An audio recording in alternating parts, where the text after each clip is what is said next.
Nepal's Election Commission says candidacy registration for March 5 post-election went smoothly. 2,900 nominations recorded by 6 p.m. Supreme Court orders dispute over the official legitimacy of Nepali Congress be given priority and resolved through a final hearing within 15 days.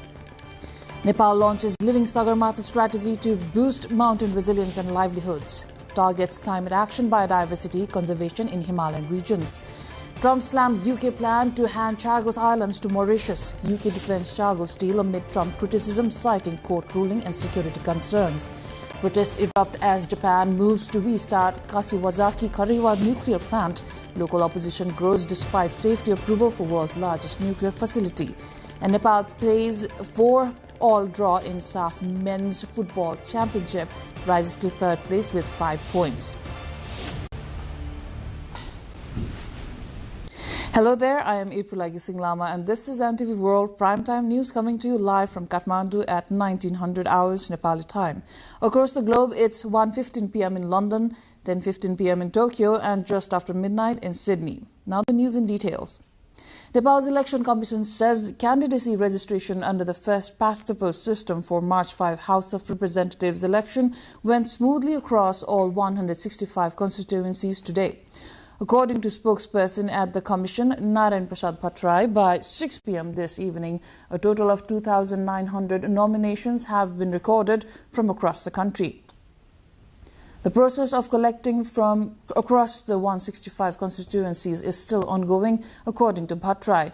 Though the Commission had allocated 10 a.m. till 5 p.m. for candidacy registration, those who had entered the election officer's office by the time have been allowed to complete the process. The Commission is receiving all information and is expected to release the figures shortly.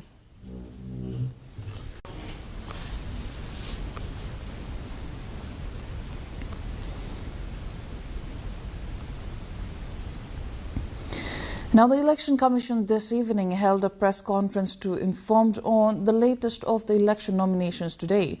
Commission Secretary Krishna Bahadur Raut addressed the media with the update.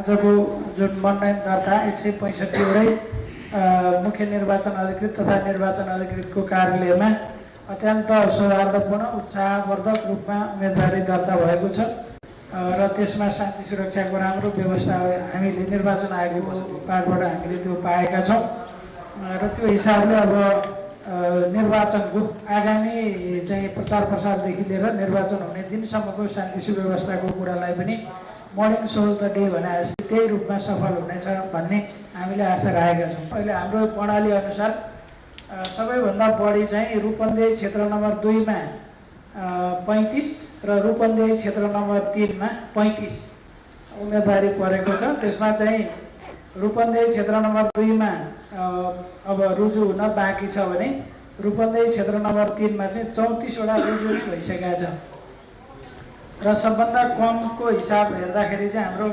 Mustang जिल्लामा जम्मा 4 वटा मात्रै उम्मेदवारी परेको छ र सबै रुजु भइसकेका छ र अनि दोस्रो कम चाहिँ मनाङमा 5 वटा उम्मेदवारी दर्ता भएको र सबै 5 वटा रुजु भइसकेका छ।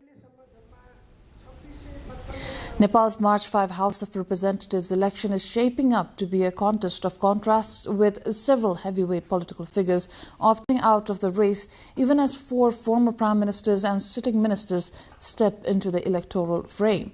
Our colleague Bijita Bhandari reports. Amid news of the candidates who have registered their names under the first past the post system for March 5 House of Representatives election, some of the key figures of Nepali politics are absent. Foremost in the list is Nepali Congress former President Sher Bahadur Deuba, who had emerged victorious 7 times from his home constituency in Dadilthura. The legacy of the 5-time Prime Minister of the country seems to be ending now, with analysts linking the recent division in the party due to his ambitions. Deuba, on the eve of the candidacy registration, announced that he would not contest the polls now. Some of the other leaders of Nepali Congress who are not contesting March 5 HOR election include Vice President Biswa Prakash Sharma, Prakash Man Singh, Gopal Man Shrestha, Purna Bahadur Kharka and Dr. Sashank Koirala. If rumors are to be believed, Congress President Gagan Kumar Thapa allocated 20 seats for Deuba side and 10 seats for Sekhar Koirala side, despite all three sides agreeing to run for HOR under the same flag and electoral symbol. Only time will tell whether their absence was voluntary or enforced, but for the time being, they would not be seen in the legislature for another 5 years. Another large party, CPN-UML, also has some notable figures absent in the election fray. Surendra Pandey, Yogesh Bhattrai, Gokul Baskota are among the top names who are missing in the list of UML candidates. Nepali Communist Party, the alliance of CPN Maoist Centre, CPN Unified Socialist and others will miss the legacy of former Prime Minister Jhalnath Khanal, who had already announced not to contest. Also missing from the party is Bamdev Gautam, who despite resigning as National Assembly member to contest the election, is said to have withdrawn his name at the last minute. 4 former prime ministers are in the race of the election to the House of Representatives scheduled for March 5. CPN-UML chairperson and former Prime Minister KP Sharma Oli filed his candidacy from Jhapa Constituency 5. Similarly, coordinator of the Nepali Communist Party and former Prime Minister Pushpa Kamal Dahal has filed his candidacy from Rukum East Constituency 1. His joint coordinator and former Prime Minister Madhav Kumar Nepal has filed nomination from Rautahat Constituency 1. Likewise, patron of the Pragatishil Loktantrik Party and former Prime Minister Dr. Baburam Bhattrai is contesting from Gorkha Constituency 2. In the earlier election, UML Chair Oli was elected from Jhapa 5, NCP Coordinator Dahal from Gorkha 2 and NCP Joint Coordinator Nepal from Rautahat 1. Former Prime Minister Dr. Bhattrai had not contested in the last election. 4 ministers in the Sushila Karki-led government, formed with a mandate to conduct elections for the House of Representatives, have themselves filed nomination for the March 5 HOR election. Kulman Ghising, who held the portfolios of energy, water resources and irrigation, physical infrastructure and transport, and urban development, has filed candidacy from Kathmandu 3 from his Ujalo Nepal party. Ghising had formed a new political party, the Ujalo Nepal Party, after his failed attempt to reconcile with Rashtriya Swatantra Party soon after resigning from the post. Another minister who left the cabinet to contest the election from Rashtriya Swatantra Party RSP is Minister for Youth and Sports Bablu Gupta. Gupta has registered his candidacy from Siraha 1. Jagdish Kharel, who quit as Minister for Communications and Information Technology only Monday, joined the RSP and has filed nomination from Lalitpur Constituency 2. Mahabir Pun, Minister for Education, Science and Technology, who only resigned Tuesday after having reached his constituency in Myagdi, is contesting the election independently. Now, former Speaker Devraj Ghimire has registered his candidacy for the upcoming election to the House of Representatives from Jhapa, Constituency Number 2. He submitted his nomination at the Constituency Number 2 election office located in Arjundhara municipality on behalf of the Communist Party of Nepal, UML. Similarly, former Deputy Speaker Indira Rana Magar has also registered her candidacy for the upcoming House of Representatives election from the same constituency. Election officer Mahesh Khatri informed that she filed her nomination on behalf of the Rashtriya Swatantra Party.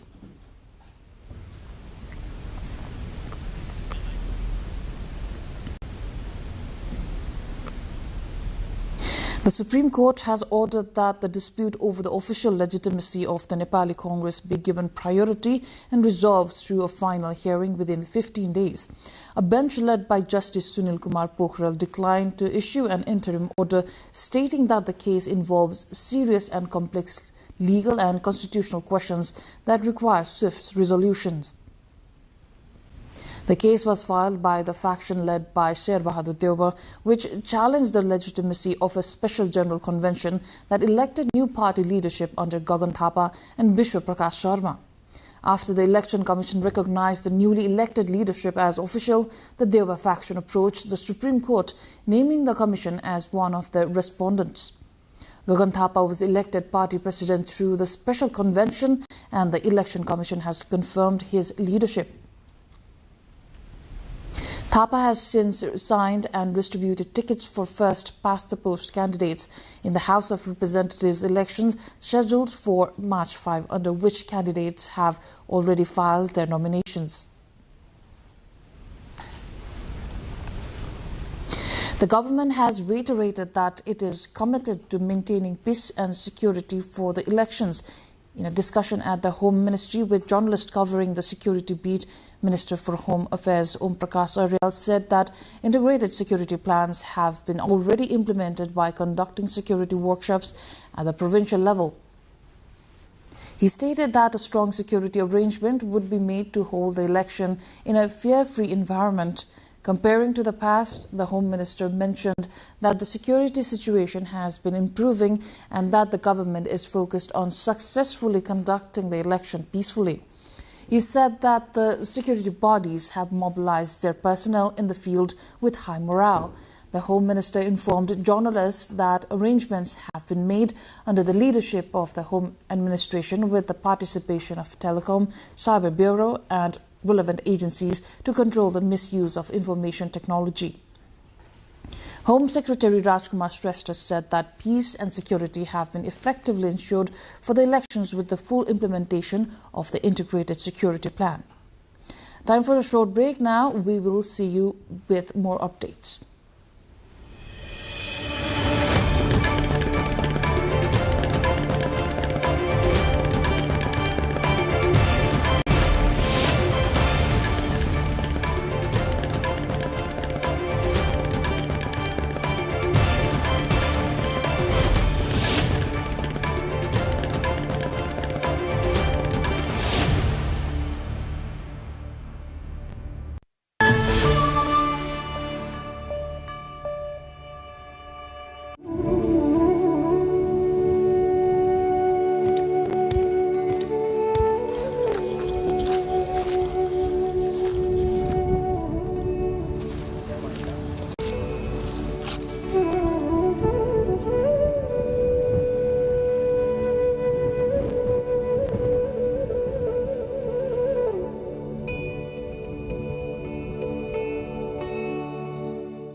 Welcome back.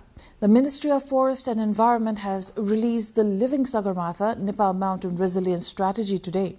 The ministry had prepared the strategy in collaboration with the United Nations Food and Agriculture Organization.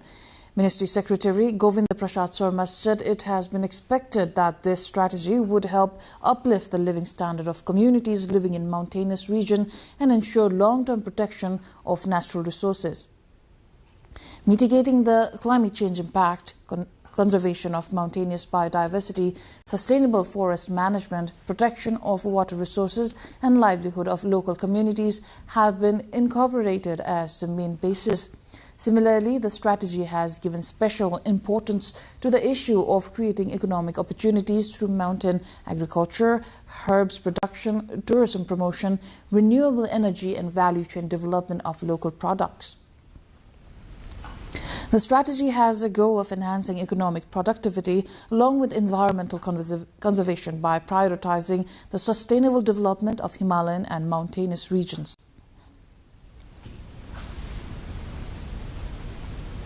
Now, the prices of gold and silver in the local market have been continuously increasing.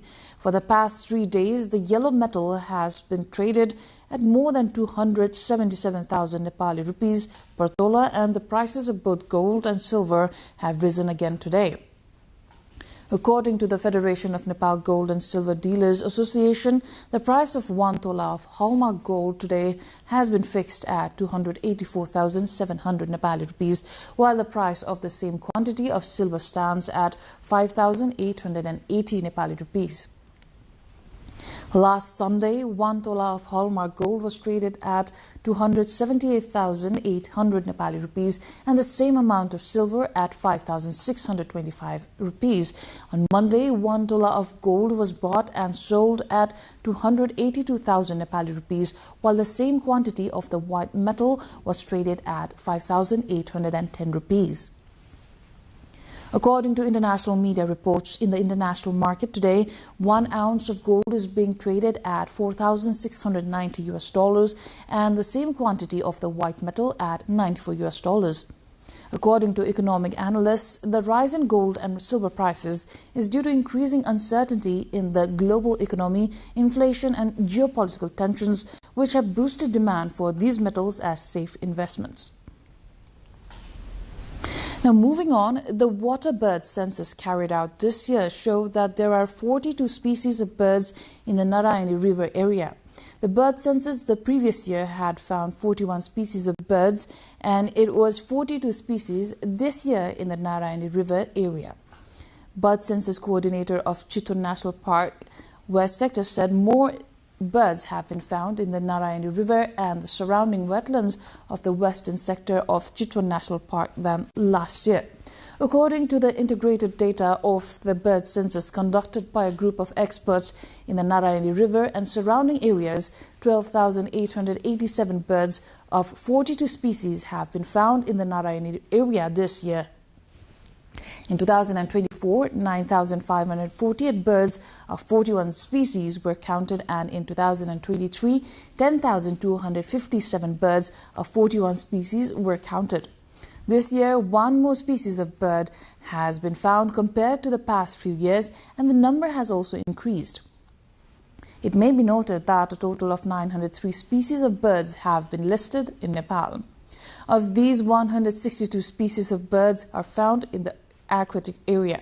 The birds were counted in 5 groups, from Sigrauli to Amaltari, from Sigrauli to Pitoli, from Pitoli to Amaltari, and from Amaltari to Triveni Gandak Barrage.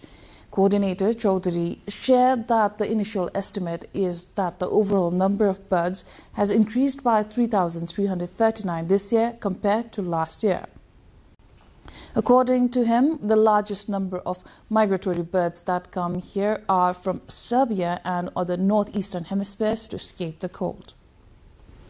Moving on, the Nepal Stock Exchange NEPSE index posted a strong gain on Sunday, closing at 2,714.81 points, up by 42.26 points or 1.58%. The market showed positive momentum throughout the trading session before closing higher. Trading activity remained robust with a total turnover of over 11.85 billion Nepali rupees, while more than 25.18 million shares were traded through 115,181 transactions. In total, 339 companies participated in today's trading. Market breadth remained largely positive as 224 stocks advanced, while 31 declined and 5 remained unchanged, reflecting strong investor confidence. In terms of sector leaders, NRN Infrastructure and Development Limited, NRN, topped the turnover chart with transactions worth over 407 million Nepali rupees, followed by Radhi Bidyut Company, Mahalakshmi Finance and Guras Life Insurance. Among the top gainers, Gueshwari Merchant Banking and Finance led with a 10% rise, followed by Ajod Insurance and RHGCL, all posting notable gains. The total market capitalization of NEPSE reached approximately 4.55 trillion Nepali rupees, while the total float market capitalization stood at over 1.55 trillion rupees. Now, overall, the market closed on a positive note, supported by strong buying interest and healthy turnover, signaling growing optimism among investors. Time again for a short break. We shall see you back with international updates.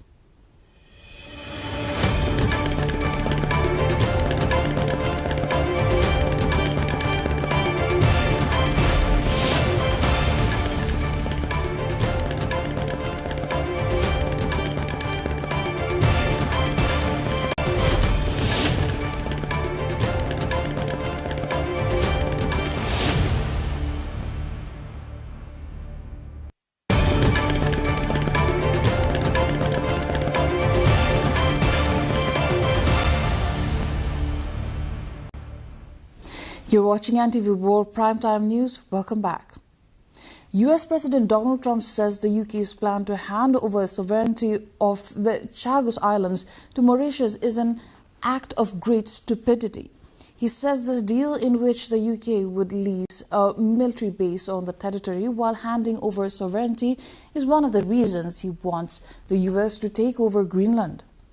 The Trump administration has previously backed the deal. In May, Secretary of State Marco Rubio called it a momentum achievement. Prime Minister Sir Keir Starmer has said the 99-year lease on the UK-US military base after sovereignty is handed over will cost the UK £101 million a year. In a new statement, the UK says it has to hand over the islands because the military base was under threat after court decisions undermined their position.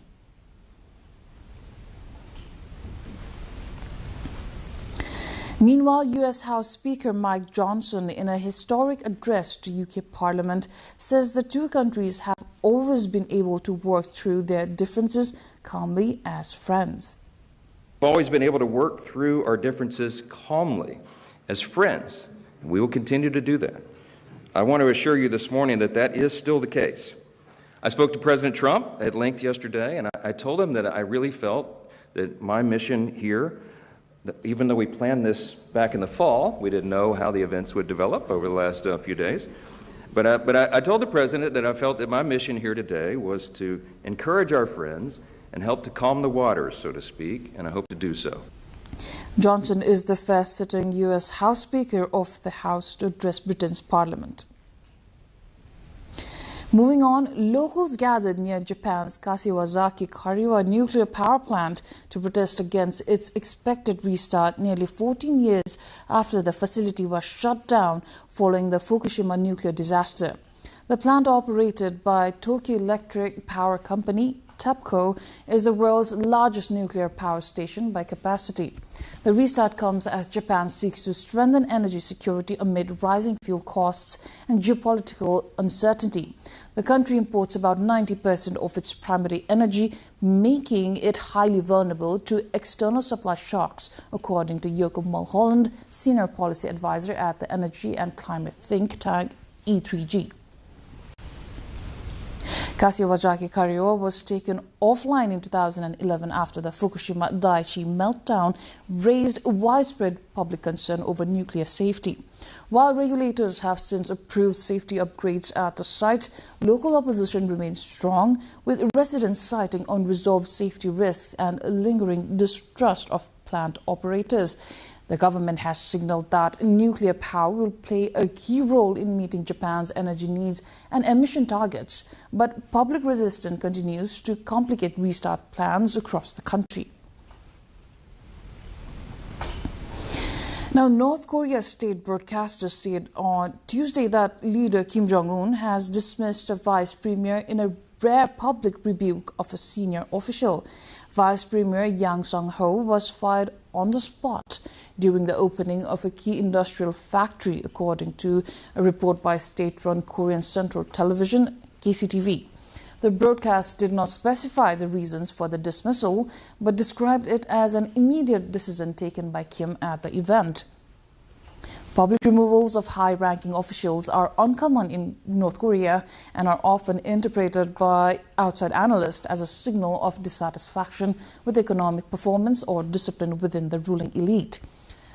The report underscores Kim's continued emphasis on accountability in major economic and industrial projects as the country faces ongoing challenges from international sanctions and chronic resource shortages.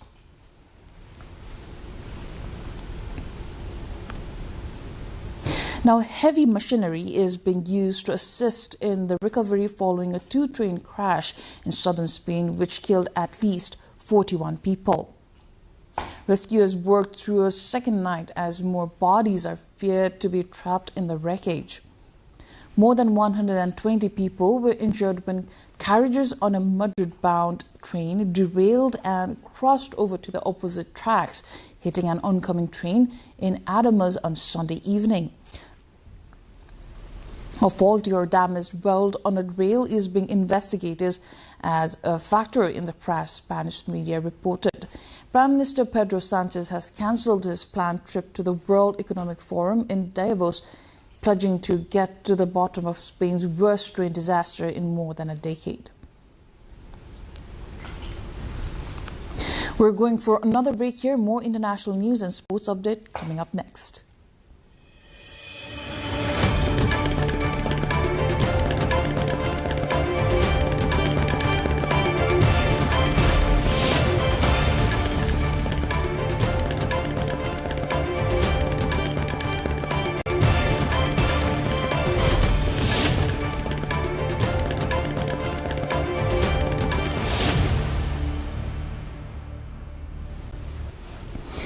People across northern China braved frigid conditions this week as temperatures plunged, with images showing residents bundled in heavy winter clothing while skating on frozen lakes, visiting tourist attractions and commuting around the capital, Beijing. Temperatures in Beijing fell to as low as -12 degrees Celsius on Monday and are expected to remain below freezing for much of the week. Cold winter conditions are common in northern China, where temperatures in Beijing regularly drop well below 0 degrees Celsius during the winter months. The cold snap is also expected to increase energy demand and disrupt travel in parts of this region.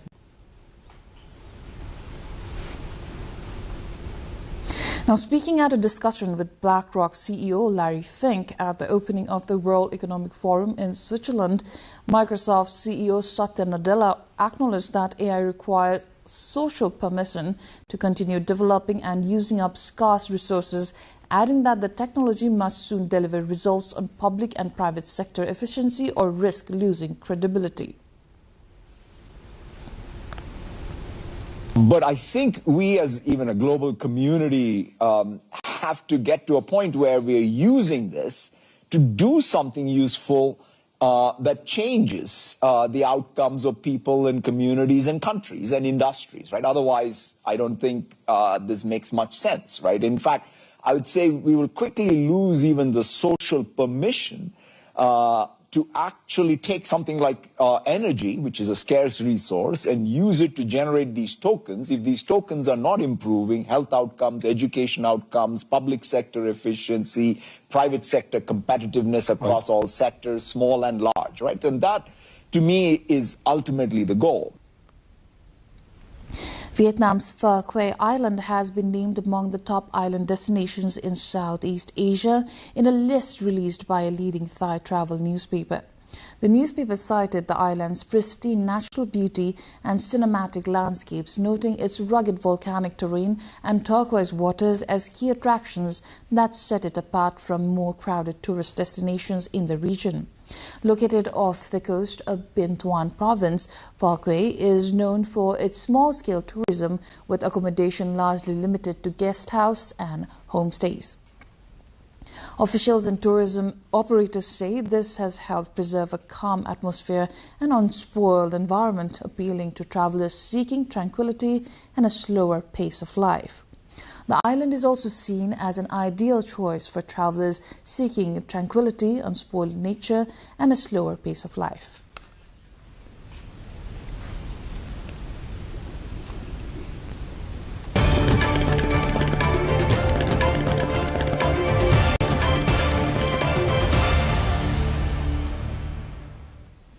Time now for Sports Update.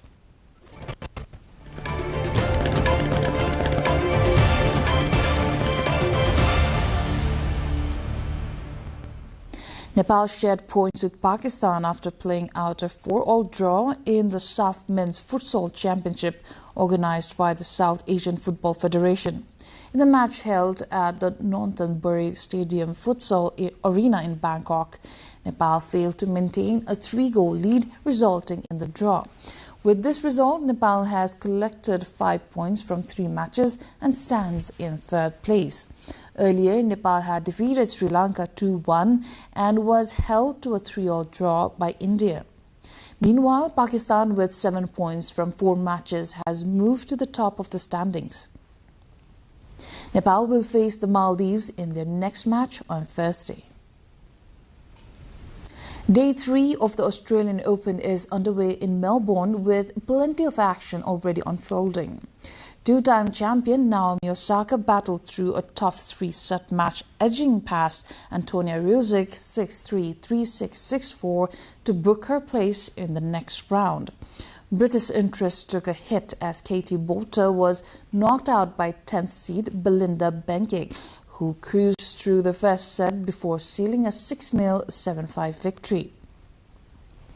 In the men's draw, two-time defending champion Yannick Sinner advanced comfortably after Hugo Gaston was forced to retire while trailing 6-2, 6-1. And in the women's competition, defending champion Madison Keys survived another encounter to progress, while Britain's Sonia Cottle saw her Australian Open campaign come to an end.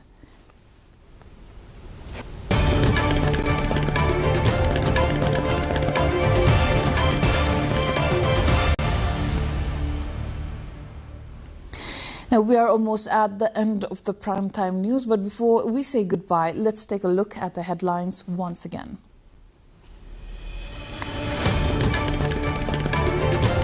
Nepal's Election Commission says candidacy registration for March 5 polls election went smoothly. 2,900 nominations recorded by 6 p.m. Supreme Court orders dispute over the official legitimacy of Nepali Congress be given priority and resolved through a final hearing within 15 days.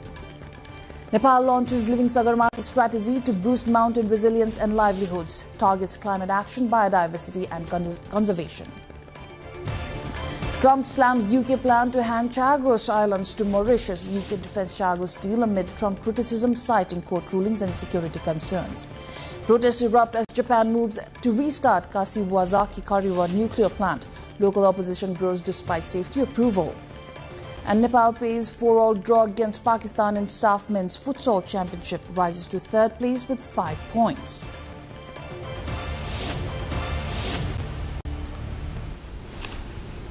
That is all for the moment. Our next bulletin will be at 2200 hours Nepal time.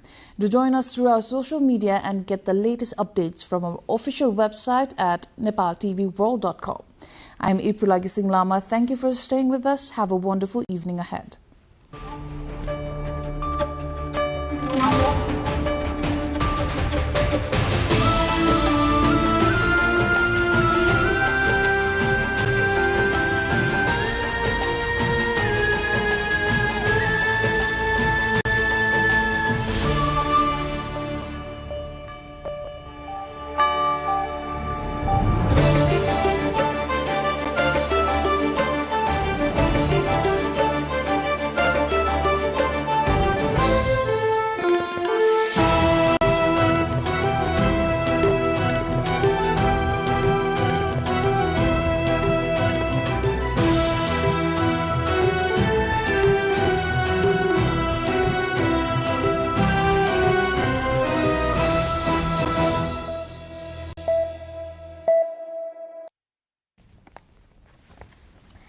Welcome to the studios of NTV World in Kathmandu. Public Service Broadcasting, PSB Nepal's new initiative to make Nepal more visible and audible to the global audience. Welcome on board.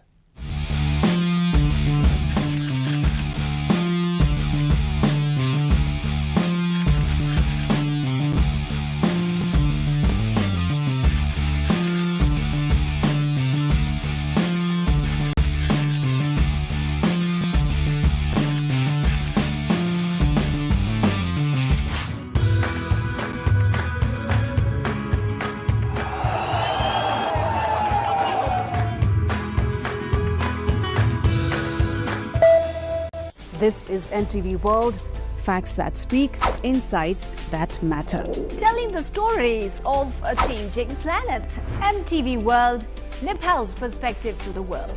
Exploring the heartbeat of Nepali creativity. This is NTV World. The power of story shaped by technology. NTV World. Unearthing Nepal's hidden heritage. Discovering the timeless Nepal. Telling stories that endure across centuries.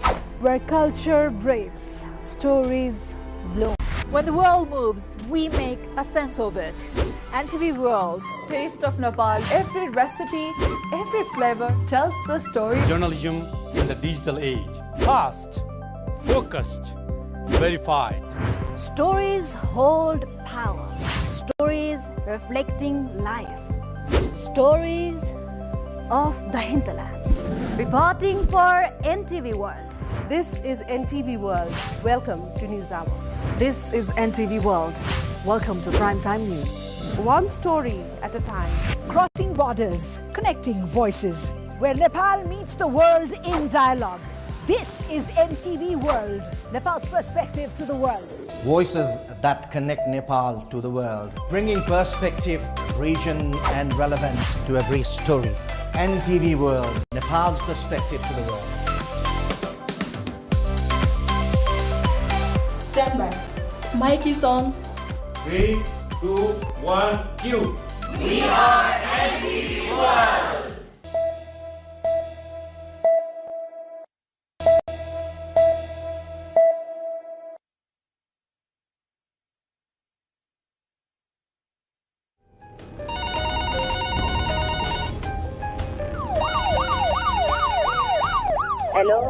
Hello हजुर यो meeting नै गर्न पर्ने देखियो अब एक दिन लाग्छ हिँडेर पठाउन नसकिने अवस्था हो अब सरको नम्बर टेक्स्ट गरिदिनु हजुर हजुर म उहाँसँग कुरा गर्छु है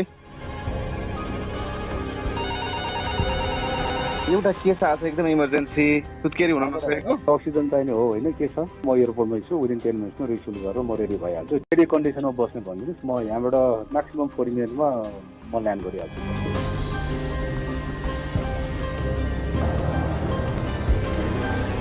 NTV World र आइसियूमा अलर्ट गर्छु प्रब्लम लेभल भनेपछि ओटीमा पनि अलर्ट गरिरहेको छु सीएस गर्नुपर्ने हो कि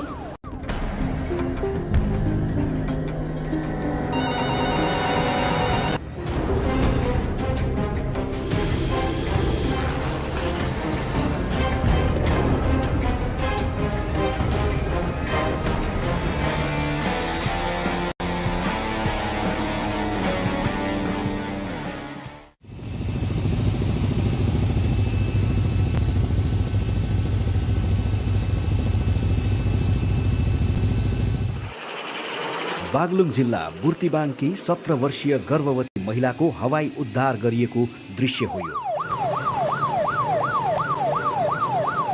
2 दिनसम्म सुत्केरी व्यथा लागेको र स्थानीय स्वास्थ्य संस्थामा प्रसूति गराउन नसकेको कारण उनलाई गण्डकी प्रदेश सरकार सामाजिक विकास तथा स्वास्थ्य मन्त्रालयले आपतकालीन हवाई उद्धार गरी पश्चिमाञ्चल क्षेत्रीय अस्पताल पोखरामा थप सेवा प्रदानका लागि ल्याइएको हो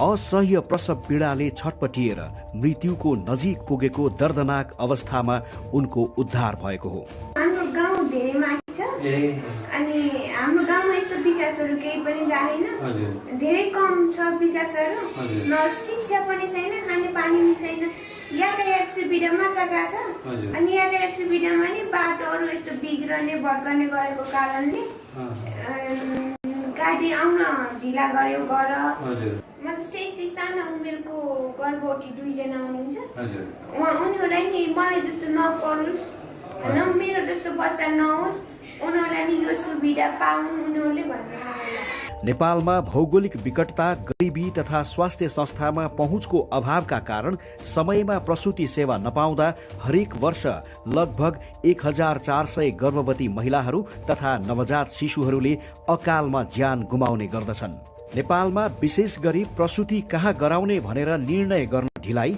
स्वास्थ्य संस्था पुग्न ढिलाइ तथा स्वास्थ्य संस्था पुगिसकेपछि पनि उपचार पाउन ढिलाइ आदि कारणबाट मातृ मृत्यु हुने गरेको पाइएको छ नेपालको संविधानको धारा 38 ले प्रत्येक महिलालाई सुरक्षित मातृत्व र प्रजनन स्वास्थ्य सम्बन्धी हक प्रदान गरेको छ गर्भावस्था एक संवेदनशील अवस्था हो नेपाल सरकारले प्रसूति सेवालाई आकस्मिक स्वास्थ्य सेवा अन्तर्गत वर्गीकरण गरेको छ नेपालमा मातृ तथा बाल मृत्युमा कमी ल्याउने उद्देश्यले आर्थिक वर्ष 2073-74 को नीति तथा कार्यक्रम मार्फत राष्ट्रपति महिला उत्थान कार्यक्रम सञ्चालनमा आएको छ नेपाल सरकारले हवाई उद्धार सम्बन्धी कार्यविधि 2075 पारित गर्यो सोही कार्यविधि बमोजिम राष्ट्रपति महिला उत्थान कार्यक्रम मार्फत दुर्गम हिमाली तथा पहाडी क्षेत्रका ज्यान जोखिममा रहेका गर्भवती तथा सुत्केरी महिलाहरूको हवाई उद्धार हुन थालेको हो जस अन्तर्गत देशभरका जिल्लाहरूमध्ये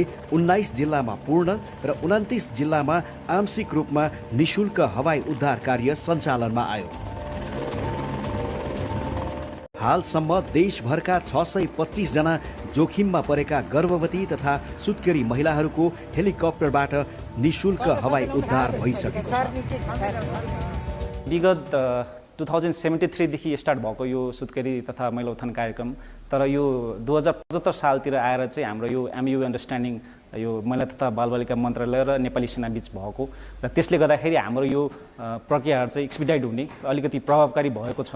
र हाम्रो डाटाले पनि के बताउँछ भन्दाखेरि 75 सालदेखि 76 यता हेर्ने भने हरेक रेस्क्यु चाहिँ डबल, नम्बर अफ रेस्क्यु चाहिँ डबल भइरहेको छ। 75 सालमा जम्मा 24वटा आर्मीले गरेका छन् भने 76 सालमा आउँदाखेरि चाहिँ त्यो चाहिँ 80 हुँदै 160 हुँदै यसरी बढ्दो क्रम छ। यो चाहिँ हामीले यसो मेरो पर्सनल ओपिनियनमा चाहिँ के लाग्छ भन्दाखेरि हाम्रो यो मन्त्रालय मार्फतबाटको जुन अवेरनेस प्रोग्राम त छँदैछ, त्यस बखत जुन हाम्रो यो नेपाली सेनाको हेलिकप्टर चाहिँ गाउँ गाउँमा पुग्दाखेरि चाहिँ मान्छेहरूलाई चाहिँ किन हेलिकप्टर आएछ भन्ने कुराको चासोले गर्दाखेरि चाहिँ त्यो गाउँ गाउँमा चाहिँ एउटा अवेरनेस हो। हेलिकप्टरले चाहिँ नेपाली सेनाको हेलिकप्टरले चाहिँ सुत्केरी महिला रेस्क्यु गरेको छन् भन्दाखेरि चाहिँ त्यो हेलिकप्टरको आवाज र त्यो हेलिकप्टर त्यो गाउँमा घुमेको हिसाबले चाहिँ त्यहाँको स्थानीयहरू पनि अहिले यो सम्बन्धी चाहिँ अवेर हुँदै आएका छन् र यसले चाहिँ एउटा पोजिटिभ मेसेज गएको छ यो हेलिकप्टरले रेस्क्युले गर्दाखेरि चाहिँ। हजुर, मोड अफ अपरेसन नै अलिकति फरक हुन्छ। हाम्रो जुन मेन्टल स्टेट हुन्छ सकेसम्म समयमा नै पुगौँ र समयमा नै सुत्केरी महिलाहरूलाई चाहिँ नजिकको हस्पिटलमा पुर्याइदिउँ भन्ने हाम्रो मनसाय रहेको हुन्छ।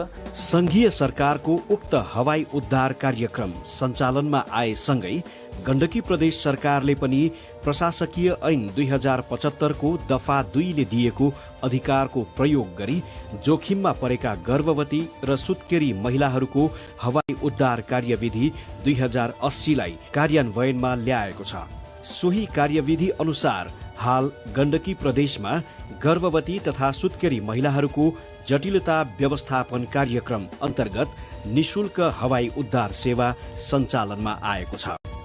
ठूलो महत्वाकांक्षा र प्राथमिकताका साथ सञ्चालनमा ल्याइएको यस कार्यक्रम मार्फत हालसम्म 56 जना जोखिममा परेका गर्भवती तथा सुत्केरी महिलाहरूको हवाई उद्धार भइसकेको छ।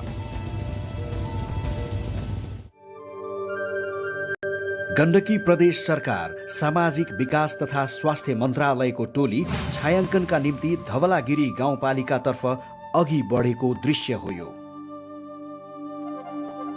टोली जति अघि बढ्दै जान्छ त्यति नै सुन्दर प्राकृतिक छटाहरू देखा पर्दै जान्छन्। अनुपम सौन्दर्य तर जोखिमपूर्ण यात्रा,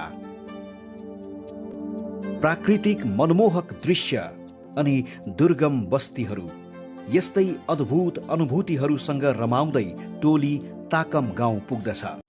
असारे काम हुँदा मात्रै अब छरिने हैन, चराउने राम्रोसँग अनि पाली नदीतिर जानु भएन हैन। हालसम्म यस धवलागिरी गाउँपालिकाबाट 7 जना जोखिममा परेका गर्भवती महिलाहरूको हवाई उद्धार भइसकेको छ र यस ताकम गाउँबाट मात्रै 3 जना गर्भवती महिलाको हवाई उद्धार गरी आमा र शिशुको ज्यान जोगाउन गण्डकी प्रदेश सरकार सफल भएको छ। यसै महत्वलाई आत्मसात गर्दै धवलागिरी गाउँपालिकाले आफ्ना 7 वटै वडाहरूमा एक-एकवटा हेलिप्याडको निर्माण समेत गरिसकेको छ। टोलीको गन्तव्य भने धवलागिरीको अर्को गाउँ मुदी रहेको थियो। चिसो हुस्सु र कुहिरो छिचोल्दै भीर पाखाको रोमाञ्चक तर जोखिमपूर्ण यात्रा गर्दै टोली साँझको समयमा आफ्नो गन्तव्यमा पुग्दछ। केही थकान त केही उत्साह साथमा लिएर पुगेको टोलीलाई मुदी गाउँका स्थानीयले गरेको सत्कारले थप ऊर्जाशील बनाइदिन्छ। गाउँमा आफ्ना छोरी बुहारीलाई बचाउन मद्दत गर्ने मन्त्रालयका अधिकारीहरूलाई स्वागत गर्न पाउँदा उनीहरूको खुसीको सीमा थिएन। पाहुनाको स्वागतको लागि कोही मकै भुट्नमा व्यस्त देखिन्थे भने कोही सांस्कृतिक कार्यक्रमको आयोजनामा खटिएका थिए।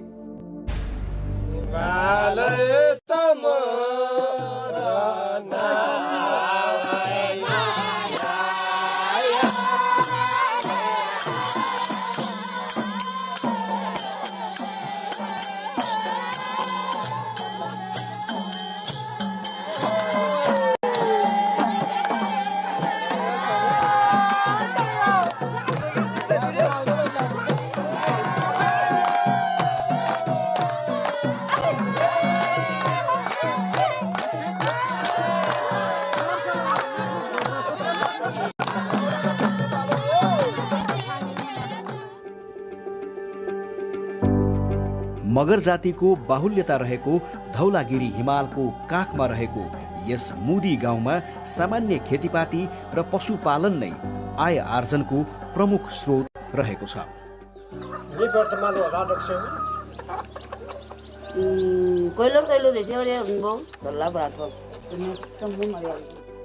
यहाँ एउटा स्वास्थ्य चौकी अवस्थित छ। यसै स्वास्थ्य चौकीमा मुदीका गर्भवती महिलाहरूले प्रसुति सेवा प्राप्त गर्दै आएका छन्।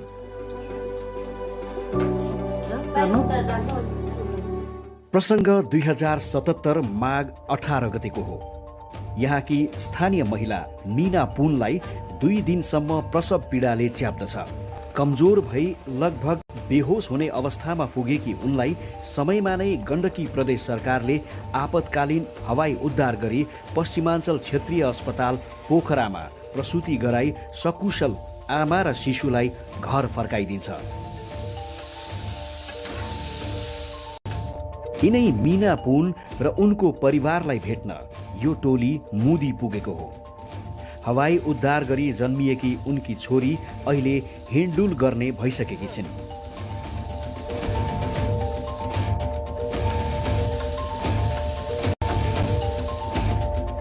रचाइरहेको थिएँ अनि डेट पनि एकवटा पछाडि थियो। अनि त्यस्तै हामी गोतमा बसेँ। सासु ससुरा बुढाबुढी घरमै बस्नुहुन्थ्यो। अनि पेट दुख्नु थाल्यो है बिहान। मलाई त त्यत्तिकै दुख्यो होला भने थाहा भएन। अनि फेरि पछाडि ढाड पनि दुख्ने अगाडि पेट पनि दुख्ने गरेर बेथा लागेको होला भन्ने सोचेँ मैले। बुढालाई चाहिँ भनेन। अनि त्यस्तो गर्दै झन्झन दुख्न लाग्यो। हेल्प पोस्टमा बोकेर ल्याए चाहिँ 2 घन्टा मिल्थ्यो तर बोक्नै मिलेन है। यसरी बोक्दा पनि पेट दुख्ने है पछाडि बोक्न ढाड दुख्ने भएर बोक्नै मिलेन। झन् आत्तिन आयो के म त मर्छु मेरो बच्चा नि जन्माउन पाउँदैन जस्तो लाग्यो। अनि हेलिकप्टर बोलाएर सिधै पोखरा लगेर गण्डकी हस्पिटलमा हेलिकप्टरमा चढेपछि बाँचिन्छ भन्ने चाहिँ आश लाग्यो। मेरो बच्चालाई जन्म दिन्छु यो संसार देखाउँछु भन्ने पनि आश लाग्यो। दुःख पाएँ बेसरी। अब यस्तो दुःख कसैलाई पनि नहोस्। यस्तो दुर्गम ठाउँहरूमा नि महिलालाई कति गाह्रो हुन्छ। यसरी उद्धार गरिदिनु भयो। मेरो ज्यान पनि बच्यो बच्चाको ज्यान पनि बच्यो। धन्यवाद सरकार। मेरो बारीले मेरो नातिनीले बचाइदिनु भयो। दर्दनाक प्रसव पीडाले छटपटिएर राज्यसँग जीवनका लागि गुहार माग्नुपर्ने त्रासको अझै पनि अन्त्य भएको छैन। त्यसैले मीना पुन झैं जोखिममा परेका अन्य गर्भवती महिलाहरूको निरन्तर सेवामा गण्डकी प्रदेश सरकार अग्रसर देखिएको पाइन्छ।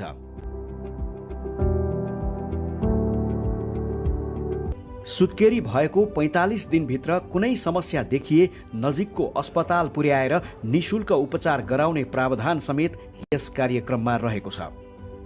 छोटो समयमा नै गण्डकी प्रदेशको यो हवाई उद्धार कार्यक्रमले दिएको प्रतिफल उदाहरणीय बन्न सकेको छ। नेपालमा जोखिममा परेका गर्भवती तथा सुत्केरी महिलाहरूका निम्ति यो एउटा बाँच्ने विकल्पको प्रमुख माध्यम बनेको छ। यस्ता प्रभावकारी र नवीनतम प्रयासहरू नेपाल लगायत नेपाल जस्ता कम आय भएका अन्य विकास उन्मुख राष्ट्रहरूका निम्ति पनि प्रभावकारी सिद्ध हुन सक्नेछन् भन्ने विश्वास लिन सकिन्छ। तत्काल हवाई उद्धारका लागि मन्त्रालयको हटलाइन टेलिफोन मार्फत प्रत्यक्ष सम्पर्कमा आएका वा स्थानीय स्वास्थ्य संस्थाको सिफारिस पत्रका आधारमा सम्बन्धित जिल्लाको प्रमुख जिल्ला अधिकारीको समन्वयमा सूचना प्राप्त हुनासाथ जोखिममा परेका गर्भवती तथा सुत्केरी महिला र नवजात शिशुको उद्धार गर्ने गरिएको छ। गुड वेदर भएको बेला नो प्रब्लम, हामी डाइरेक्ट जान सक्छौँ होइन। ब्याड वेदर भएको बेला अलिक घुम्नु पर्ने हुन्छ, एक्स्ट्रा टाइम लाग्छ। त्यो लाग्ने समयमा बिरामीलाई केही होला भन्ने हामीलाई चिन्तित पुर्याउँथ्यो। त्यसले हाम्रो उद्देश्य नै टाइममा बिरामीलाई हस्पिटल ल्याउने र यथाशीघ्र चाहिँ स्वास्थ्य लाभ उहाँहरूलाई चाहिँ एसिस्टेन्ट हो डक्टरकोमा पुर्याउँ भन्ने नै हाम्रो इन्टेन्सन हुन्छ। गण्डकी प्रदेश यो स्वास्थ्य मन्त्रालयबाट उहाँहरूसँग मेरो डाइरेक्ट नम्बर छ, सेल नम्बर। उहाँहरूले डाइरेक्ट कल गर्नुहुन्छ। कल आउने बित्तिकै यो सेन्सिटिभ रेस्क्यु फ्लाइट भएकोले चाहिँ हामीले चाहिँ इमिडिएटली अरू टुरिस्ट फ्लाइटहरूलाई साइडमा राखेर भए पनि हामीले रेस्क्यु फ्लाइटलाई चाहिँ बेसी प्रिफरेन्स दिन्छौँ। कोअर्डिनेसन चाहिँ उहाँहरूसँग राम्रो हुन्छ हामीसँग। अस्पतालको भूमिकाको कुरा गर्नुपर्दाखेरि चाहिँ मन्त्रालयबाट चाहिँ यहाँ कन्ट्याक्ट हुन्छ। त्यसमा विशेष गरेर हाम्रो अस्पतालमा इमर्जेन्सी वार्डको इन्चार्ज चाहिँ फोकल पर्सनको रूपमा तोकिनु भएको छ र उहाँहरू मन्त्रालयबाट फोन आउँदाखेरि चाहिँ इमर्जेन्सी वार्डको ल्यान्डलाइन नम्बर छ हाम्रो र इमर्जेन्सी वार्डको इन्चार्जको नम्बर छ। कुनै पनि नम्बरमा चाहिँ उहाँले कन्ट्याक्ट गरेर यस्तो खालके केस चाहिँ एयरलिफ्ट हुँदैछ भनेर इन्फर्मेसन दिनुहुन्छ। त्यसपछि चाहिँ उहाँ जो फोकल पर्सन हुनुहुन्छ उहाँले चाहिँ त्यतिखेर चाहिँ एउटा टिम चाहिँ एक्टिभेट हुन्छ। गाइनेकोलोजिस्ट हुनुहुन्छ, उहाँलाई चाहिँ खबर गर्नुहुन्छ, म्याटर्निटी वार्डको इन्चार्जलाई खबर गर्नुहुन्छ र आइसियू चाहिन सक्छ कि भन्ने अवस्थामा अलर्ट बनाउनको लागि मात्रै भए पनि आइसियूमा बेड छ कि छैन, यस्तो खालके केस चाहिँ एयरलिफ्ट हुँदैछ अनि कसैलाई खाली गर्ने सक्ने खालके अवस्था छ कि छैन भन्नको लागि पनि त्यो खालके माहौल चाहिँ क्रिएट हुन्छ। उहाँहरूले चाहिँ त्यसरी एक्टिभेट हुनुहुन्छ र त्यसपछि चाहिँ उहाँ इमर्जेन्सी वार्डको इन्चार्ज अथवा फोकल पर्सन थ्रु नै हेलिप्याडमा चाहिँ एउटा टिम चाहिँ खटाइन्छ जसले चाहिँ पेसेन्टलाई रिसिभ गर्नुहुन्छ। सन् 2016 को जनसाङ्ख्यिक तथा स्वास्थ्य सम्बन्धी सर्वेक्षणका अनुसार नेपालमा प्रति 1 लाख गर्भवती तथा सुत्केरी मध्ये 239 जनाले ज्यान गुमाउने गरेका थिए। पछिल्लो तथ्याङ्क अनुसार हाल यो संख्या घटेर 151 मा झरेको पाइएको छ। सोही सर्वेक्षण अनुसार यसरी उल्लेख्य संख्यामा महिला मृत्युदर घट्नुका कारणहरूमध्ये गर्भवती तथा सुत्केरी महिलाहरूको जटिलता व्यवस्थापन अन्तर्गतको निशुल्क हवाई उद्धार कार्यक्रम समेतको महत्त्वपूर्ण भूमिका रहेको मान्न सकिन्छ। नेपाल सरकारले सन् 2030 सम्ममा मातृ मृत्युदर प्रति लाख जीवित जन्ममा 70 मा झार्ने लक्ष्य लिएको छ। यस लक्ष्यलाई पूरा गर्नको निमित्त स्थानीय तहमा दक्ष जनशक्ति सहितको पर्याप्त स्रोत साधन युक्त बर्थिङ सेन्टरको स्थापनाको आवश्यकता देखिन्छ। यस बाहेक हवाई उद्धार कार्यविधि बमोजिम नाइट भिजन सुविधा सहितको निशुल्क एयर एम्बुलेन्स सेवा सञ्चालनमा ल्याउनु, उद्धारका लागि समन्वय र सञ्चार प्रणालीलाई व्यवस्थित र छिटो छरितो बनाई आपतकालीन स्वास्थ्य सेवाको टोलीलाई सतर्क र तयारी अवस्थामा राख्नु पनि त्यत्तिकै जरुरी देखिएको छ। गण्डकी प्रदेशको कुल 85 वटै स्थानीय तहमा कम्तीमा 1 वडा 1 हेलिप्याड भएको खण्डमा जोखिममा परेका गर्भवती तथा सुत्केरी महिलाहरूको जीवन रक्षाको लागि यो निशुल्क हवाई उद्धार कार्यक्रम वरदान साबित हुने कुरामा दुई मत छैन।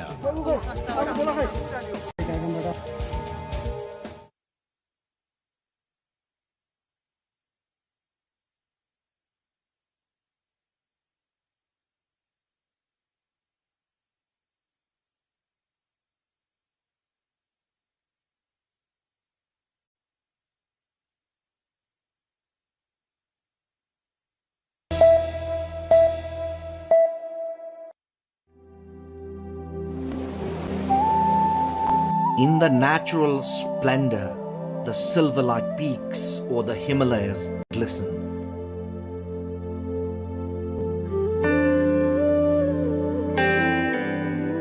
Cradling a pond filled with milk in its lap, the Numbur Himal gleams.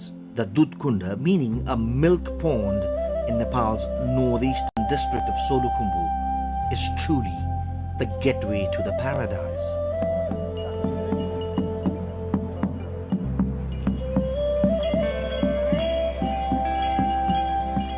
The Numbur, Katang and Karyalung mountains seem to smile at all times. Adorned with a garland of colorful flowers, the Dudkunda is overflowing as if filled with milk.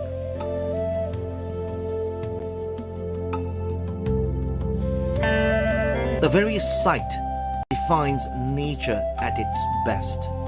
Feels as if the Numbur mountain is giving motherly affection, holding the lake in its lap. The beauty is so serene and virgin that one fears not to stain it by touching. Indeed, Dudkunda is nature at its purest form. Located at Solu Dudkunda municipality, Taksindu, the natural paradise draws many visitors.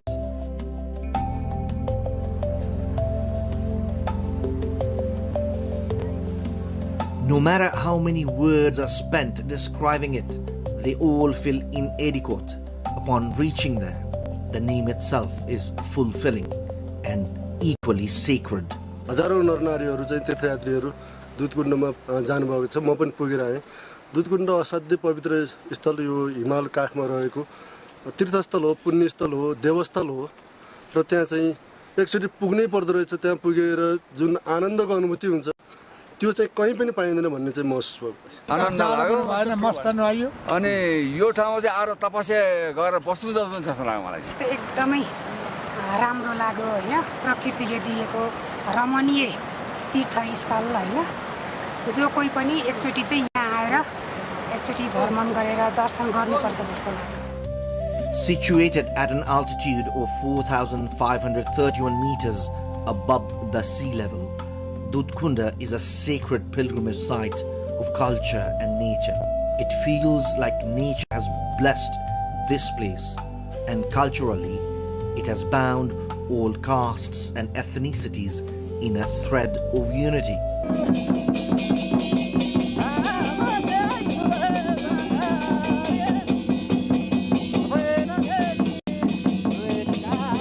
There are various legends and sayings about Dudhkunda. One argument is that the pond was formed during the creation of the Himalayas and was discovered by local sheep and yak herders. According to another legend, in ancient times, a yak would go to a stone where the pond is located and offer its milk every day. Later, the place was found to be a pond filled with milk, leading to its name, Dudhkunda. This has also led to the belief that gods and goddesses reside here. There are 3 different routes to reach Dudhkunda. One route is through Salleri, Faplu, Taksindu and Sasrabeni. Another route goes via Lukla, the gateway to the Everest, through Nunthala, Taksindu and Sahasrabeni.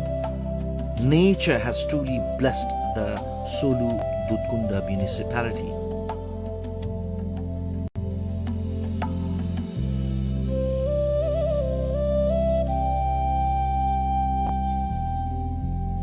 Truly, just like the majestic Mount Everest, Dudhkunda has the potential to be the destination for everyone in the days to come. It is a thread of unity among all castes and ethnicities. Just like the holy water of Dudhkunda, it will become a pure and excellent destination.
Welcome to NTV World Insight.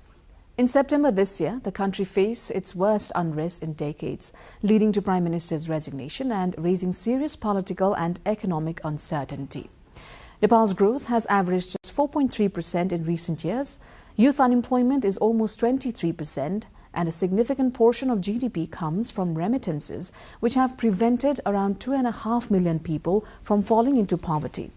Public investment remains weak, with capital spending at less than 8% of the GDP last year, far below the 10 to 15% that is expected for infrastructure.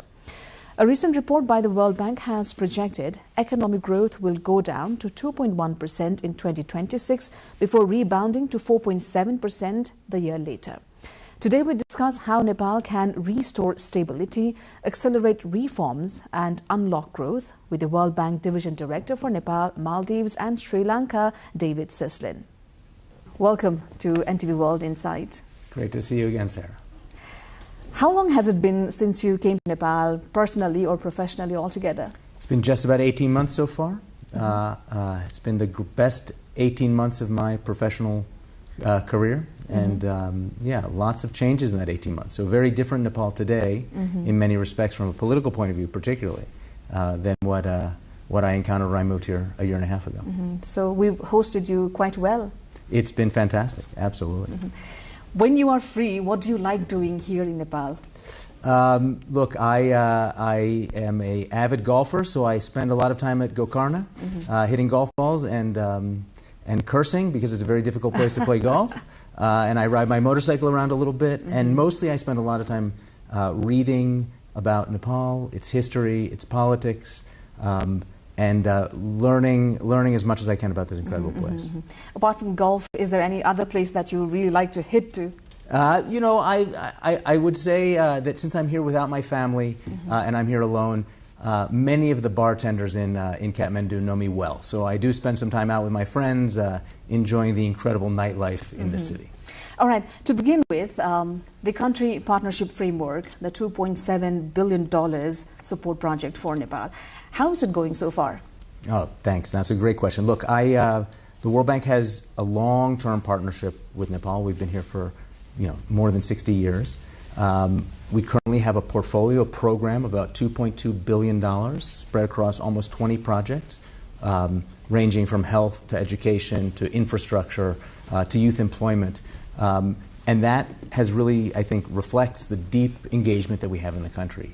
Our new program that, as we talked about the last time you and I saw each other, is a long-term commitment, a 7-year commitment to the country, is really exciting, mostly because it focuses laser-like on what we think is the most critical issue for the country, and that is jobs. Jobs for youth, but jobs more broadly. Getting an economy that is really driving growth through the private sector and creating jobs is so central to the development challenges of Nepal, and I think we learned a lot about that in September, right? How just truly critical it is. In this coming year, I'll just say that we are really excited because we have a couple of operations that we really think will help jumpstart the jobs agenda. So working with the DCGF, the Development Credit Guarantee Facility, a major investment program in Lumbini, the birthplace of Buddha, and some really exciting work that we hope to start in the coming months around improving air quality in the Kathmandu Valley. So really exciting times, lots of work ahead. Nepal's public debt, as mentioned in your latest report, is increasing from 43.6% in 2025 to 45.2% in 2026. May I ask how much Nepal currently owes the World Bank, and as a Nepali citizen, how much do I, as an individual, owe to the World Bank? Let me try to put in a little bit of context, though. I think we're at a time where Nepalis are very critical of the public sector and very critical of the government. But I think one of the things that Nepal and Nepalis should be incredibly proud of is the steady, mature, and really world-class macroeconomic management that has taken place over the last decade. Nepal remains at low risk of debt distress. This means that compared to other countries, compared to comparator countries, it is actually doing very well in terms of not borrowing too much money. That increase that you said, a little bit up, is something to be conscious of and to be focused on. But the biggest challenge in Nepal is not the amount of debt, but turning that debt into productive investment, making sure that when you are borrowing from the World Bank or the ADB or the markets or Nepalis themselves, that you are really being able to make investments that deliver returns. Now, Nepal, yes, the overall amount of debt that the Republic of Nepal has increased a little bit, but the profile of that debt is very concessional. It's extremely long-term, and the bulk of it, especially the bulk of the international debt, is coming from multilateral development institutions like the World Bank and the ADB. So that's extremely long-term, 30-plus year debt at very, very concessional rates. So there's good debt and there's bad debt, but the most important thing, as I mentioned, is turning that borrowing into development results. And I think that a lot of what we saw in September is frustration, especially among the youth, about not seeing those investments materialize and turn into the kind of results that drive growth and development. How has it been for you working with the bureaucracy and the government? Is it easy? Not a question I was expecting from you, Sarah, but thanks for asking. Look, I am amazed every day at the dedication, hard work, and commitment of the civil servants and people in the system, both the politicians and the civil servants. And I say that honestly. Now, I feel sometimes that they're fighting against a system that is overly complex, that is overly difficult to manage. So one of the, I just give an example. It is so difficult to get infrastructure built in Nepal. It just simply takes so long. And that's not because good people of goodwill in the system are not working really hard, because they are working really hard and trying really hard, but the rules are too complex, they're Byzantine. I give the example because we talk about it a lot, but in Nepal, to get a tree cutting clearance, if you want to widen a road or build a piece of critical infrastructure, requires a cabinet approval. There are few countries, I would suspect there is no country in the world where the prime minister needs to weigh in on the cutting of a few trees so that you can widen a critical piece of infrastructure. So I really think that part of the challenge for Nepal is making the kind of policy, legal, institutional, and regulatory reforms that will actually allow those people in the system to deliver the kind of development results that Nepalis are asking for. When you talk about the tree cutting requirement, conservationists would not accept it, or they would conflict. Look, there's been Nepal is one of the most successful countries in increasing its forest cover, right? The increase in forest cover from the 1970s to today, I forget what the numbers, but has been world-class. We're now at a time where actually Nepal's biggest challenge is not in increasing its forest cover, but in doing two things: converting that incredible assets of forests into productive use, and second, making the kind of infrastructure investments that will allow growth and development to really take off. You talked about the growth rate of being at 4.3% in your intro. That is simply too low. Nepal needs to get to that 7 and 8% of growth rate if it wants to reach escape velocity, to get out of this lower income and soon to be lower middle income world that it's living in. The non-performing loan ratio increased from 3.9% to 4.6% in 2025. What immediate steps would you suggest Nepal should take to reduce the financial sector's vulnerabilities? Right, so great question, and this is really about the domestic financial sector, the domestic banks. I think it's important to put in, so yes, we've seen a little bit of an uptick in non-performing loans, and this is troubling. But we do need to put in the context. The banking sector in Nepal is quite healthy. Capital adequacy ratios are high and acceptable, and profitability remains solid. But this increase in NPLs and non-performing loans is troubling because it starts to constrain credit growth. And we know that credit growth, lending to private enterprise for making investments and building businesses, is central to the development trajectory in the country. So a little bit troubling. Overall, not a worrying situation in the banking sector right now, but I think it underpins the broader challenge in the country, which is that we don't see investment either by the public sector or by the private sector, and here we're talking about the private sector largely, as being enough and fast enough. So making sure that that remittance money that's coming in is really being translated into investment and not just consumption. Investment levered by banking loans and not just consumption. These are all very interconnected. Remittances support our economy, yes. Absolutely. But we're trying to also raise jobs. How do we come about, changing the scenario for Nepal? Because definitely, if we continue to be dependent on remittances, it's not going to be sustainable. Well, you've touched on what I really think, Sarah, is the central story in the Nepali economy. Okay, and it's nuanced. It has good and bad. It's not black or white. Let's be very clear. Nepal has reduced extreme poverty faster than almost any country in human history. And in human history. So when I started my career in the World Bank, extreme poverty in Nepal was 55%. And today it is 0.37%. It's almost zero extreme poverty. That's at a low level. And that has happened almost exclusively because of this remittance flow. Last month, 200 billion rupee, about 1.5 billion US dollars, came in remittances. Right? This is $2 million US per hour, 24 hours a day, 7 days a week for a month. I mean, a remarkable story. But it hasn't translated into investments, private sector growth, and job creation that we really wanted to see. It's not a bad thing, remittances. It has been the lifeline of the country. It has been the backbone of the country's growth and development story. But as this country becomes more urbanized, as people are having less babies, as that demographic bulge starts to pivot, it will be really important to translate or translate into a situation where jobs are created in the country. We have 2,000 young Nepalis a day leaving the country to work abroad. So you asked me about my time here in Nepal. So I've been here for 18 months, and you can do the math.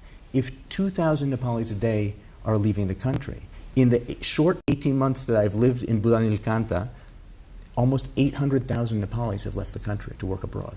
So this is something that has been the lifeline of the country and will continue to be very important, but we really need to complement it with opportunities in Nepal. We need to give young Nepalis the choice.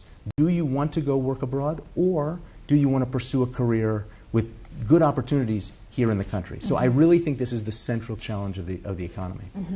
When we talk about the use of remittances, the contribution and the importance that it holds, where do you think is the gap in actually using it in sectors that could materialize into something bigger?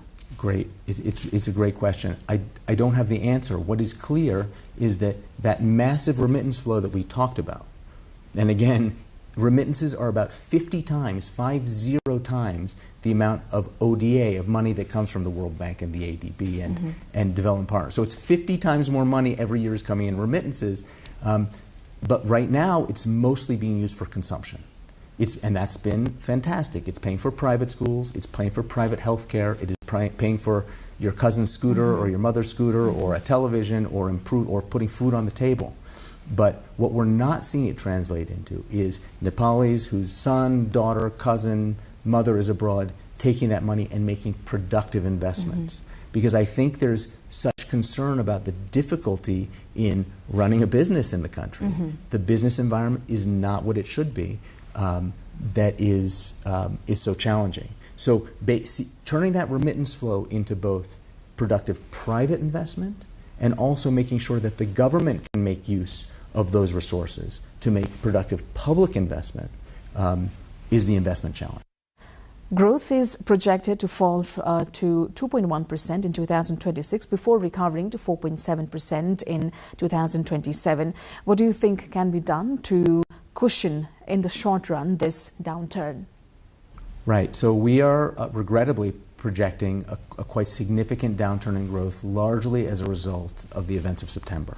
And the main channel of that has been through the tourism sector.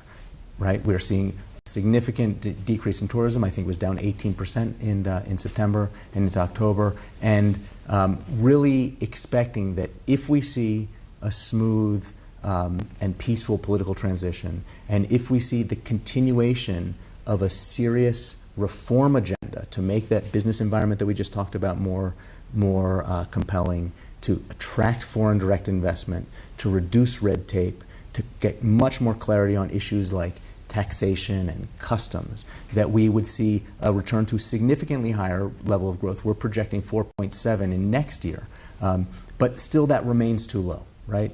I mean, we really need to think about how Nepal can get to that 7, 8, 9% growth rate. There are some really exciting green shoots, really exciting things that we're seeing happening, particularly in the IT space. So in the last few weeks, we saw the first Nepali firm listed on the NASDAQ, right? This is incredibly exciting stuff. More of that faster is what Nepal really needs. Public capital stock fell about 75% of the GDP in the mid-1990s to about 54% in 2019. Is this drop alarmingly concerning for our country? Look, it's definitely a problem. We know globally that there are really two factors that drive economic growth. The growth in the public capital stock and what we call total factor productivity, or how you turn your factors like capital, like your people, into productive assets. And on both of these fronts, Nepal has some significant challenges, right? The big issues in the education system that we know about, that means that our human capital is not delivering, and a downturn in the investment, in capital investment, reflected in the budget, and also how much of the government money is actually spent, that has been a real problem. So we've seen the actual execution of the public investment. So when the government budgets 100, the amount that they actually are able to spend over the course of a year has actually come down over time. So not only is the government budgeting less for capital investment, but it's spending less of the money that it's budgeted. And so as a result, fewer roads are getting built, fewer airports are getting upgraded, fewer hospitals and schools, and all of the kind of critical infrastructure that we know makes up that capital stock is actually being delivered for the Nepali people. Foreign direct investment inflows also remain subdued in recent years. What do you think can Nepal do to attract more investment, especially considering all the political uncertainty and also considering the Gen Z movement? Yeah, I think the troubling issue with foreign direct investment in Nepal is that the low levels of FDI today are not a reflection of the events of September. It has been a really troubling trajectory of very, very low levels of FDI over time. And this is something, again, we talked a little bit about this. We want to see Nepalis invest in Nepal, but bringing technology and investment from abroad is actually really central to getting that total factor productivity that I talked about raised. And we see very, very low levels of it. And there's a number of reasons for it, right? One is political and policy uncertainty.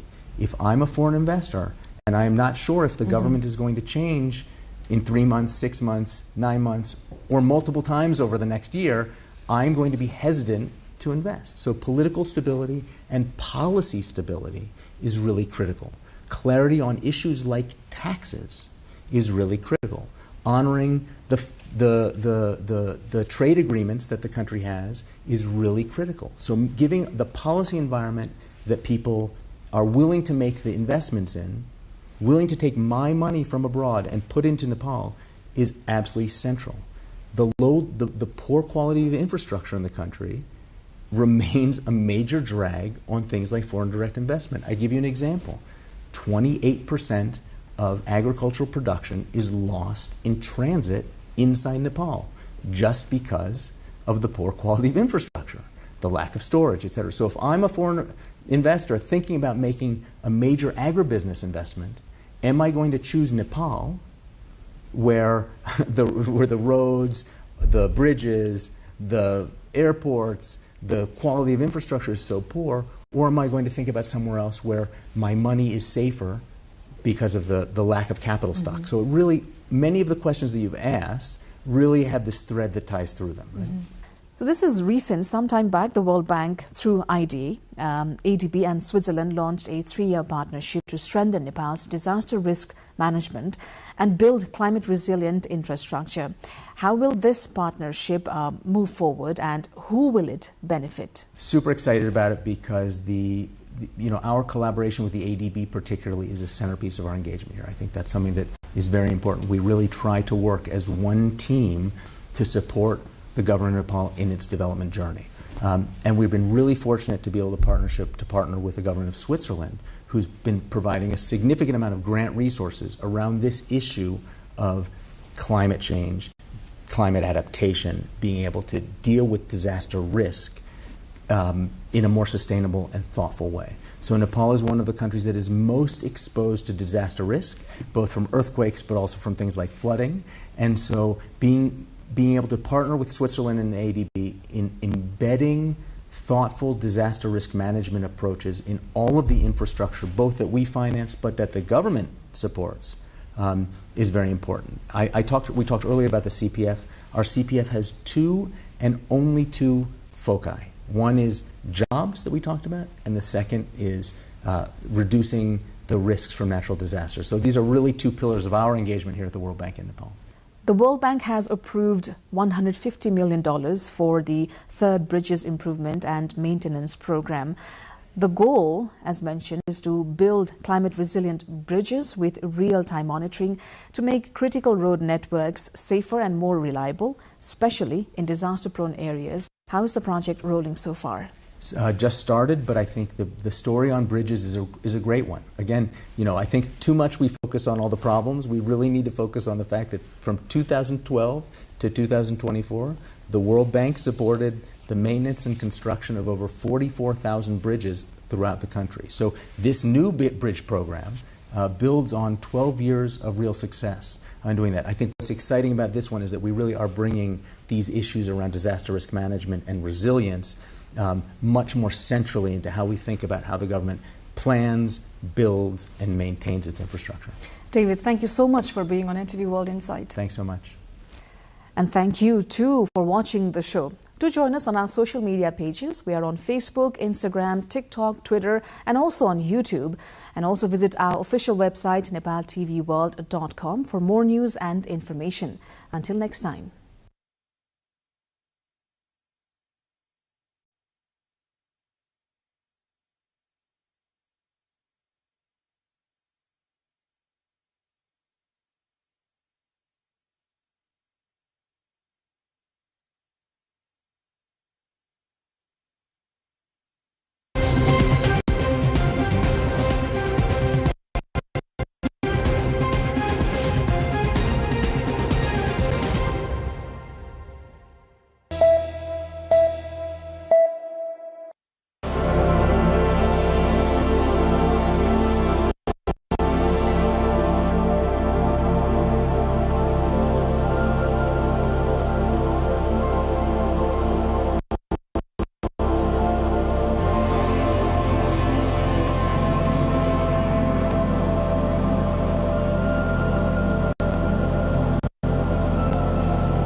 The gorgeous temple of Changu Narayan holds greater significance among the 4 Narayan temples located in different cardinal points of Kathmandu Valley. It is situated on a magnificent hilltop about 16 kilometers northeast of Kathmandu in the Bhaktapur district. Changu Narayan is known for its majestic temple complex, full of magnificent artworks in stone, metal, and wood.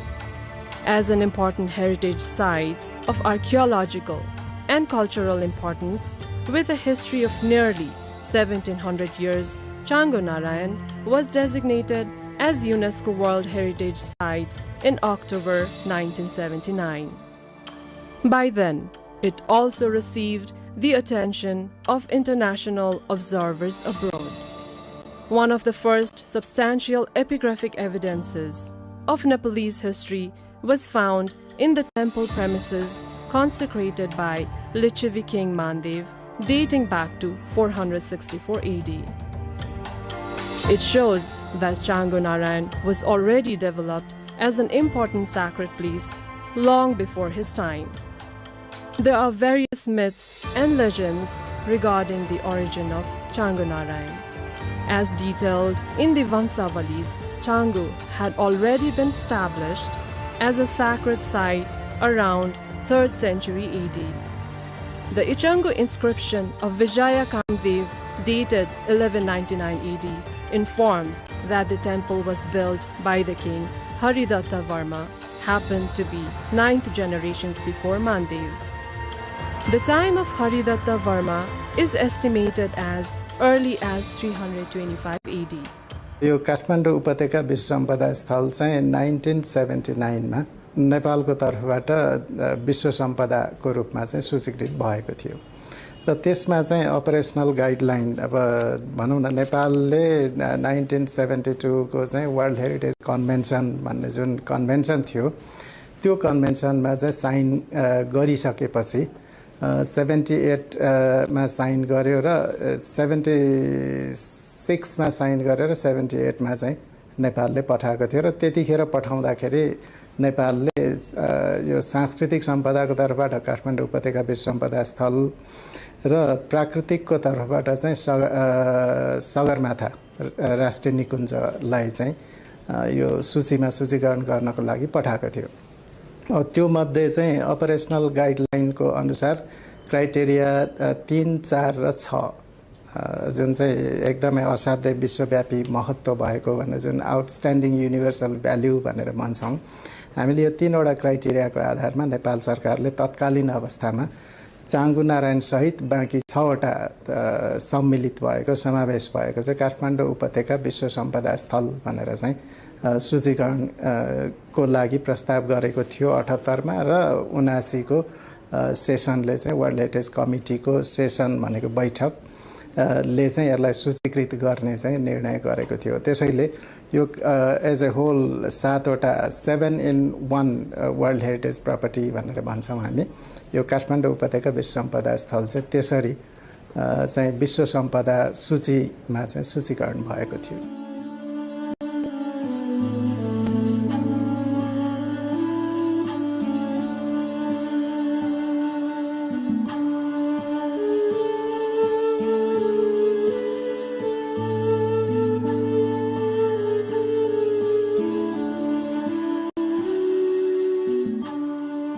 चाङ्गु भनेको चाहिँ एउटा हामीसँग एकदम पुरानो प्राचीन स्थल पनि हो त्यहाँ हैन। त्यहाँ चाहिँ धेरैवटा अभिलेखहरू छ, जम्मी त्यहाँको अभिलेखहरू सम्पूर्ण चाङ्गुसँग सम्बन्धित अभिलेखहरू, चाङ्गुमा भएका अभिलेखहरू, भण्डारभित्र भएका सबै अभिलेख हेर्ने हो भने करिब हामीसँग 360 वटा अभिलेखहरू छ चाङ्गु एरियामा मात्रै, त्योसँग रिलेटेड अभिलेखहरू हैन। र त्यसमध्ये अहिलेसम्म प्राप्त सबभन्दा पुरानो अभिलेख भनेको मानदेवको 386 को अभिलेख हो हैन। त्यो भनेको राजा मानदेवले आफ्नो विजयपछि जब सामन्तहरू सबैलाई कब्जा गरिसकेपछि राखेको अभिलेख हो।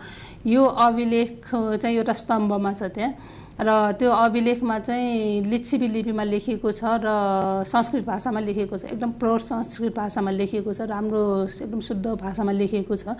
र त्यसमा चाहिँ उसले राजा मानदेवले जब पूर्व र पश्चिमको सामन्तहरूलाई दबाइसकेपछि उसले विजय स्तम्भको रूपमा त्यसलाई स्थापना गरेको हो। र यो अभिलेखलाई चाहिँ अहिलेसम्म हामीसँग धेरै विवरण, हामीसँग हुन त लिच्छवी कालका त्योभन्दा पुराना अभिलेखहरू पनि छन् होइन। र जस्तै दोस्रो शताब्दीको जय वर्माको सम्मत 160 को अभिलेख छ हामीसँग, अनि त्यसपछि 381 को अभिलेखहरू पनि छन्। तर त्यसमा चाहिँ विवरण एकदम छोटो छोटोमा छ।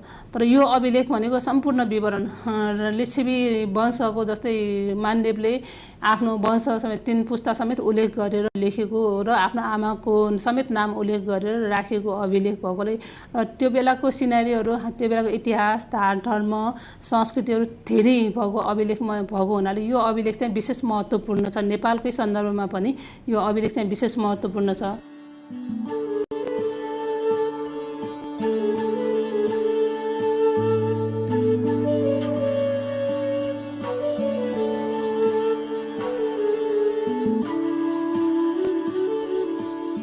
चाँगुनारायण क्षेत्रमा भएका मन्दिर या मन्दिर वरिपरिका अन्य स्मारक र पुरातात्विक वस्तुहरूको हामीले संरक्षण सम्वर्धनलाई हाई प्रायोरिटी दिएर चाहिँ काम अगाडि बढाएका छौँ। हाम्रो भक्तपुरमा स्मारक संरक्षण तथा दरबार हेरचाह कार्यालय अफिस छ, युनिट अफिस छ। त्यो युनिट अफिसको कामै के हो भने भक्तपुर वा विश्व सम्पदा स्थल चाँगुनारायण समेतको हाम्रो जुन कार्यक्षेत्र छ, हाम्रो मापदण्ड छ, त्यो मापदण्ड कार्यक्षेत्र अनुसार सञ्चालन, व्यवस्थापन, संरक्षण गर्नु नै यसको मुख्य कार्य हो। र त्यो अफिस, युनिट अफिसबाट ती कार्यहरू त्यहाँ भइरहेको छ। त्यही कारणले नै हामीलाई युनेस्कोले भूकम्प पछिको पुनर्निर्माण या भूकम्प पछिको स्ट्याटस क्लियर गर्ने सन्दर्भमा त्यो अफिस र स्वयं पुरातत्व विभागले त्यसको संरक्षण कार्यहरू अगाडि बढाएको अवस्था छ।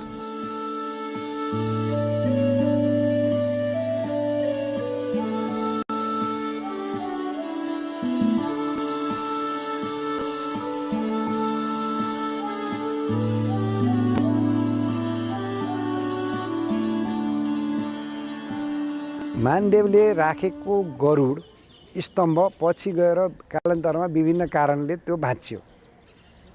भाँचेपछि त्यो स्तम्भमाथि रहेको गरुड चाहिँ नि भुइँमा झर्यो।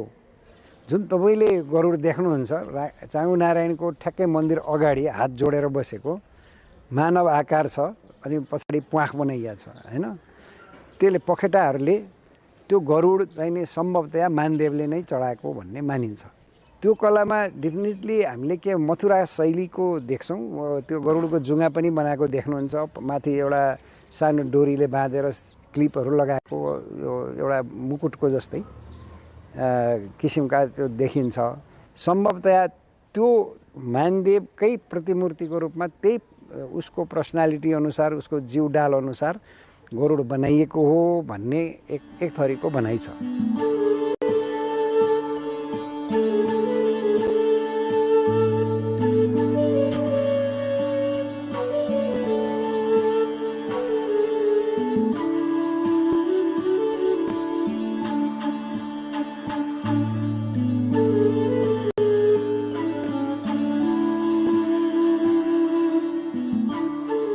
रङरोगन त वार्षिक योजना होइन, यो 61 वर्षपछि भएको। यो भगवान् नारायणले नै पुजारी नियुक्ति गरेको हुनाले त्यो वंश परम्परागत अहिलेसम्म हामी चाहिँ यहाँ पुजारी बनिएका छौँ र त्यही वंशमा मात्रै पूजा गर्नुपर्ने भएको हुनाले यहाँका पुजारीले आफ्नो बुवा आमा बित्नु भए पनि जुठो बार्न पाइन्न।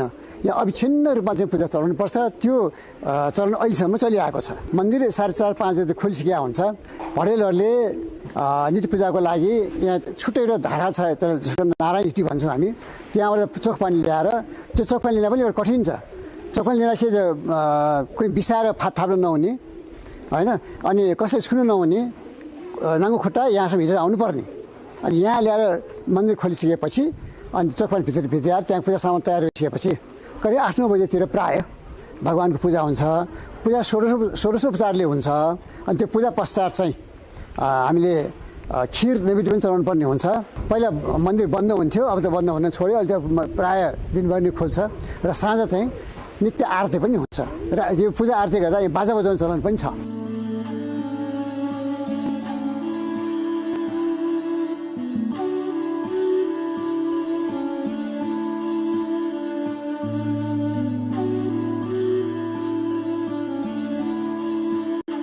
लिच्छवीकालीन मूर्तिकलाको विशेषता चाहिँ नि के छ भने मास कलरको हुन्छ, मास रङको, ब्ल्याक बेसल्ट भन्छ त्यो ढुङ्गाको क्वालिटी सारो ढुङ्गाबाट बनाएको हुन्छ र त्यसमा मास रङको चाहिँ नि लेपन गरेको देखिन्छ। त्यसपछि मूर्ति बनाइदिन्थ्यो किनभने मूर्तिको त्यो खुट्टाको हातको कापा पनि त्यो पलिसिङ गरेको देखिन्छ। त्यो सम्भवतः पहिला ढुङ्गामा नगरिकन त्यसरी त भित्रभित्र गर्न त गाह्रो हुन्छ पलिसिङ गर्न। त्यसकारण उनीहरूले घोटेर ढुङ्गालाई चाहिँ नि पहिला बनाएपछि अनि त्यसपछि त्यो ढुङ्गालाई घोटेर तयार पारेपछि अनि उनीहरूले मूर्ति कुद्या हुनुपर्छ। स्ट्रङ्गेस्ट टेक्नोलोजी उनीहरूले युज गरेको देखिन्छ।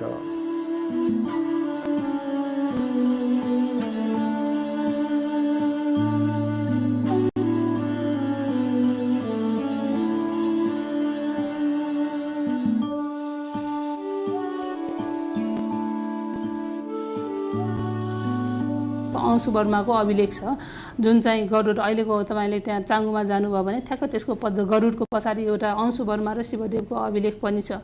त्यो अभिलेख पनि लिच्छवीकालको सामाजिक व्यवस्था अर्थव्यवस्थाहरू बुझ्नको लागि चाहिँ महत्त्वपूर्ण अभिलेख हो। र अर्को महत्त्वपूर्ण अभिलेख भनेको गरुडको पाटपीठमा जुन हाम्रो लिच्छवीकालको चाङ्गु नारायणको पाटपीठमा रहेको जुन अभिलेख छ नि त्यसमा चाहिँ त्यो चाङ्गु नारायणको जुन मूर्ति स्थापना गरेको त्यसको जीर्णोद्धार गरेको सम्बन्धी चाहिँ त्यो अभिलेखमा चाहिँ उल्लेख छ।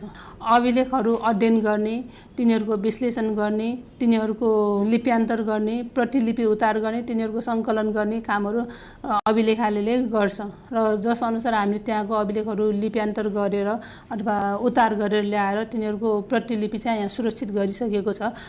पुरै लिप्यान्तर गरेर भाषान्तर गरेर पब्लिस पनि भइसकेको छ त्यो जुन चाङ्गुको अभिलेख छ।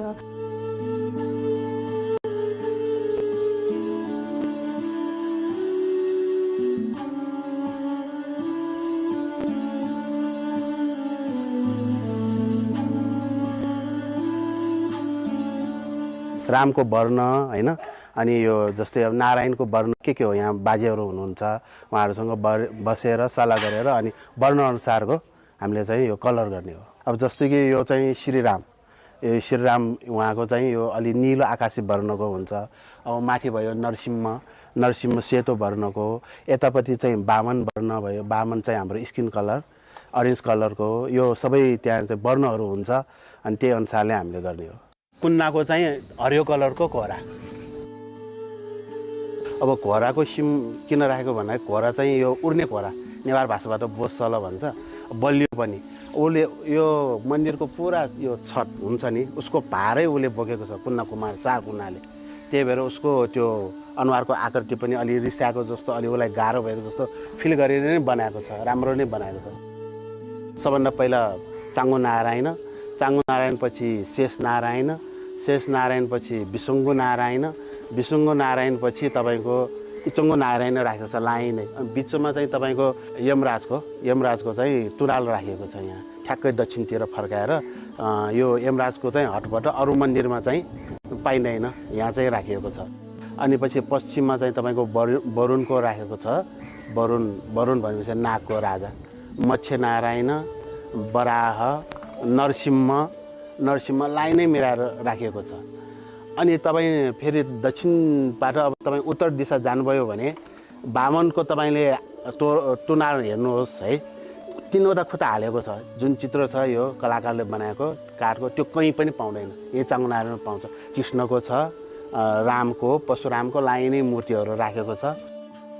पूर्व दिशामा जानुभयो भने भगवान बुद्धको मूर्ति त्यो स्वरूपमा त्यो चित्रमा जुन राखेको छ ठ्याक्कै अनुहार चाहिँ नारायण विष्णुकै राखेको छ।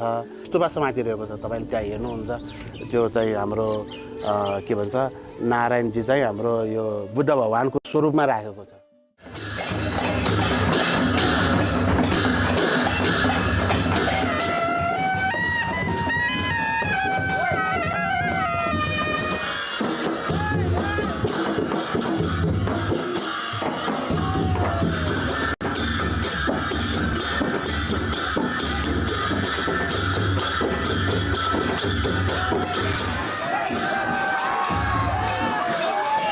हाम्रो चाङ्गु नारायण भने विष्णु धर्म अथवा वैष्णव धर्मको मुख्य थलो हो भनेपछि त्यसलाई चाहिँ फेरि बुद्धिस्टहरूले चाहिँ तपाईँको भने लोकेश्वरको रूपमा पूजा गर्छन् त्यहाँ होइन।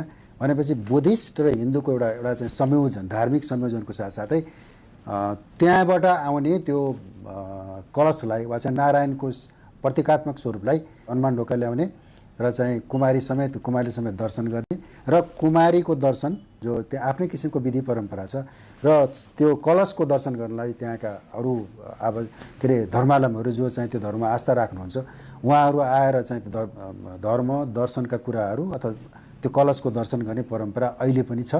यसले चाहिँ एकातिर भक्तपुर र कान्तिपुरको एउटा सम्बन्धको राम्रो सम्बन्धको स्थापना गर्छ भनेपछि पछि तपाईँको पृथ्वीनारायण शाहले काठमाडौँ अट्याक गरेर नयाँ राज्य अथवा नेपाल राज्य स्थापना गर्ने सन्दर्भमा पृथ्वीनारायण शाहले यहाँ आएका चलन मैले अघि भनेको थिएँ प्रथा धर्मलाई कुनै पनि उनले चाहिँ हस्तक्षेप गरेनन्, सबैलाई स्वीकारे र एज ए स्टेट हेड रूपमा उनको वासस्थान त्यहाँ भएको नाताले चाहे मल्ल राजाहरूले पनि त्यहीँबाट सुरु गरे, त्यसपछि पृथ्वीनारायण शाहले पनि त्यही त्यो कामलाई कन्टिन्यू दिएको अवस्था पाइन्छ।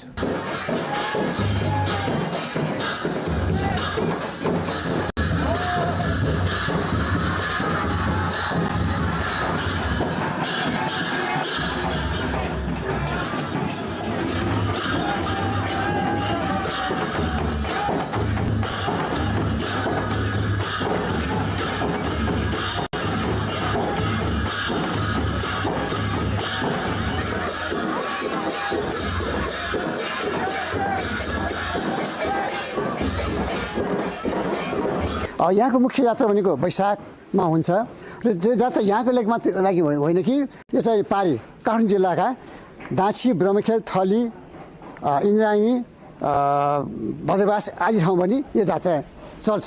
हामी यहाँबाट कलश बोकेर खाली पेट हिँडेर हामी जमल पुग्छौँ, काठमाडौँ जमल पुग्छौँ। अनि जमलसम्म चाहिँ यहाँको बाजा जान्छन्। अनि जमल पुगेपछि यहाँको बाजा फर्किन्छ। त्यहाँ गुरुजीको पल्टनले हामीलाई स्वागत गर्छ। त्यहाँबाट पूजा सामान्य पूजा भएपछि हामी चाहिँ गुरुजीको पल्टन सँगसँगै हामी चाहिँ हनुमानढोका पुग्छौँ। अनि त्यहाँ जीवित देवी कुमारीको आगमन हुन्छ। अनि उहाँको उपस्थितिमा हामीले लसकुश स्वागत गरेर दरबारभित्र भित्राइन्छ र त्यहाँको पूजा पश्चात चाहिँ अनि राष्ट्र प्रमुखका हामी दर्शन गर्नु पहिला राजा कहाँ जान्थ्यौँ, अहिले राष्ट्रपति जान्छौँ। कला वस्तु प्रविधिसँग गाँसिएको हाम्रो इन्टेन्जिबल पाटो, अभौतिक पाटो, त्यसको पूजा व्यवस्था, धर्म, आस्था, जात्रा जो अविच्छिन्न रूपले चलिआएका छन्, त्यसको मूल्य मान्यता अहिले पनि त्यहाँका जनता या समग्र ती धर्मावलम्बीहरूसित अविच्छिन्नता रूपले चलिआएको छ। र त्यो इन्टिग्रिटी, त्यो अथेन्टिसिटी, त्यो चाहिँ त्यसको समग्रमा त्यसको आउटस्ट्यान्डिङ युनिभर्सल भ्यालीलाई हामीले कायम गर्न सक्या हुनाले युनेस्कोले त्यसलाई विश्व सम्पदा सूचीमा राखेको। विश्व सम्पदा सूचीमा राख्नुको तात्पर्य पनि त्यो हो कि ती विषय वस्तु चाहिँ राष्ट्रिय मात्र नभएर अन्तर्राष्ट्रिय महत्त्वका विषयवस्तु बनुन्।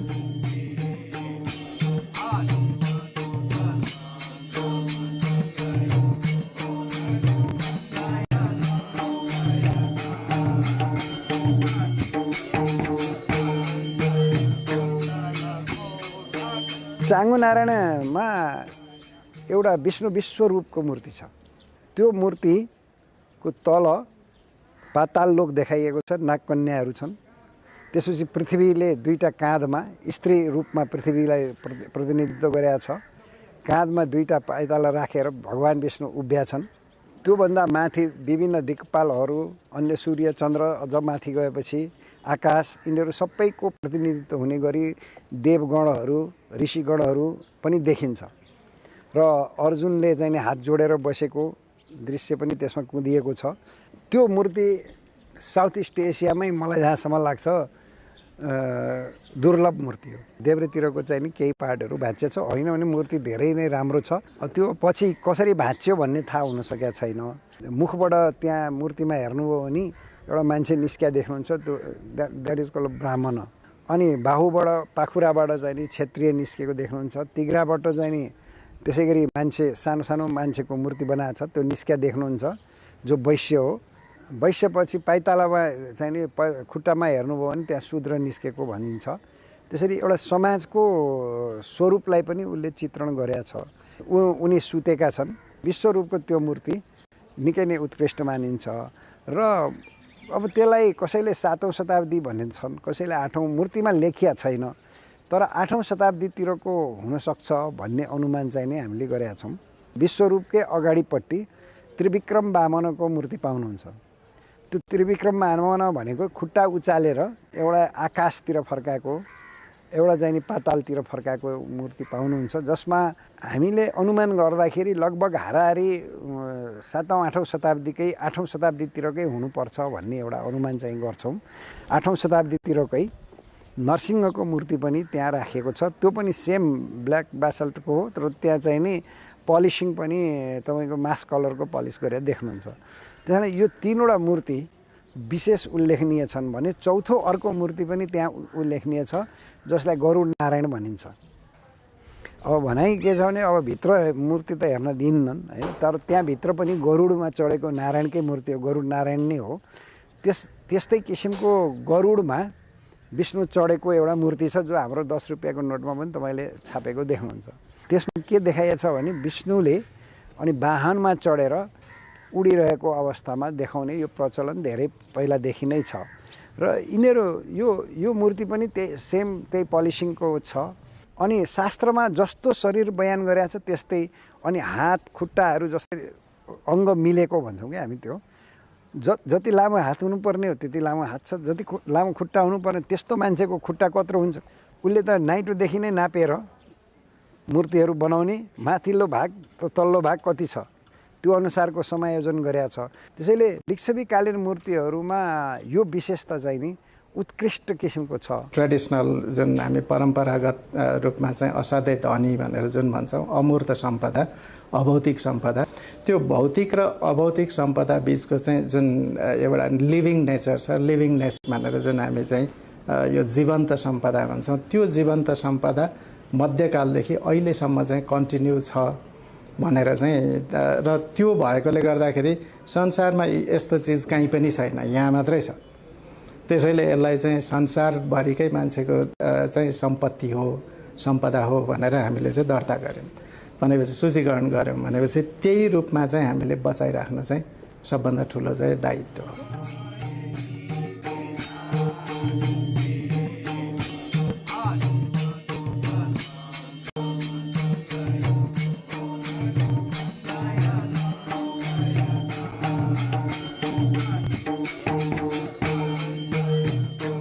चाङ्गु नारायणको मन्दिर चाहिँ मानदेवको पालामा त्यो अभिलेख एकदम स्थापना भइसकेको, योभन्दा धेरै अगाडि स्थापना भइसकेको र लोकप्रिय र अब विशेष महत्त्व भएको मन्दिर भनेर हामी बुझ्छौँ।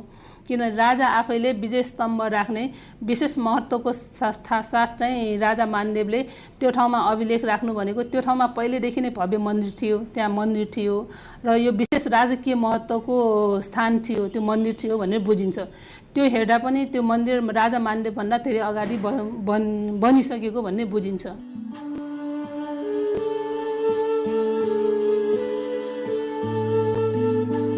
वास्तवमा त्यो स्तम्भ अहिलेको ठाउँ चाहिँ ओरिजिनल होइन, यतापट्टि तपाईँले मन्दिरको अगाडि हेऱ्यो भने सानो खण्डित अभिलेख छ, त्यहाँ भएको हुनुपर्छ त्यो अभिलेख। तर विभिन्न अब चट्याङ अथवा विशेष कारणले त्यो ढल्यो र त्यो अभिलेख भाँच्यो। तर त्यति भाँचिसकेपछि पनि त्यो ढुङ्गाको अभिलेख त सुरक्षित भयो, धेरै पार्ट त सुरक्षित छ अहिले। त्यो सुरक्षित भएको कारणले त्यो अभिलेख इट्सेल्फ सुरक्षित अहिलेको अवस्थामा छ र मान्छेले अभिलेख त्यहाँको स्थानीय लोकलले पनि त्यो अभिलेखको महत्त्व बुझेकोले त्यसलाई चाहिँ क्षति हुने सम्भावना कम छ।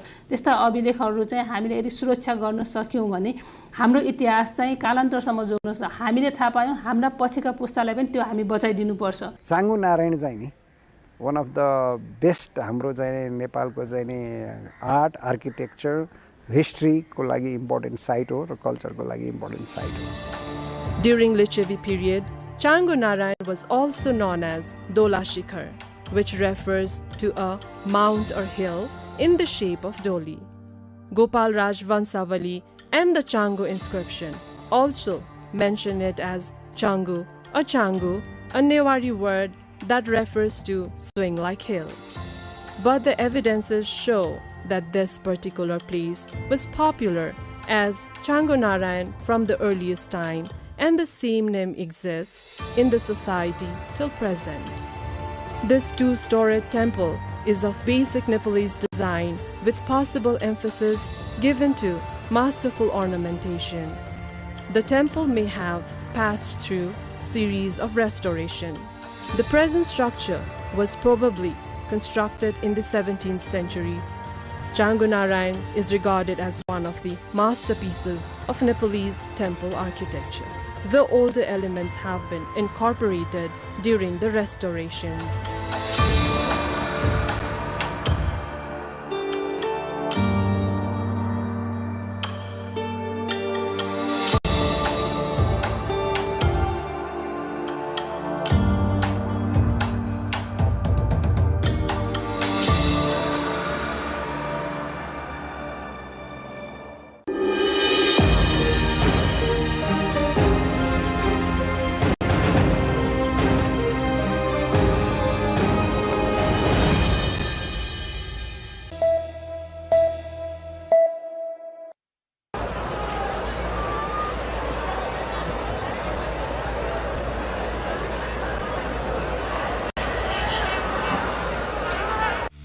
Only after 6 decades of the institutional development of the now popular game of cricket did Nepal get the opportunity to play in the World Cup.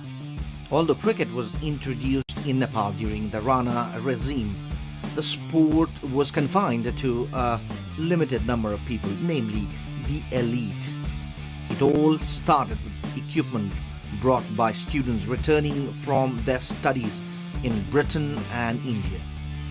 Although Cricket Association of Nepal (CAN) was established in 1947, cricket remained centered among a few affluent individuals and in limited tournaments for a long time.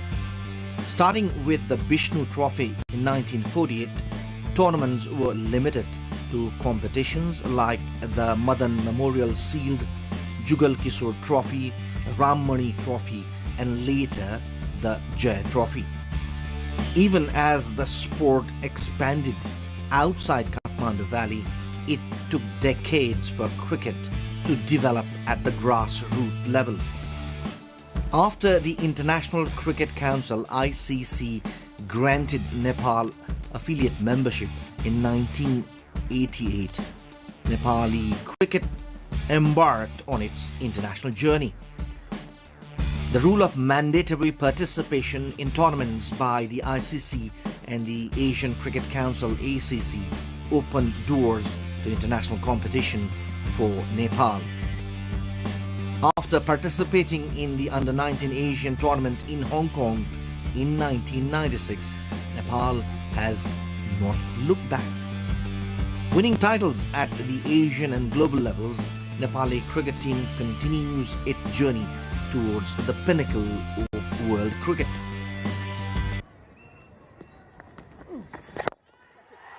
Goes down the ground because he was given that line outside off stump. So the first boundary of the contest, a handsome one.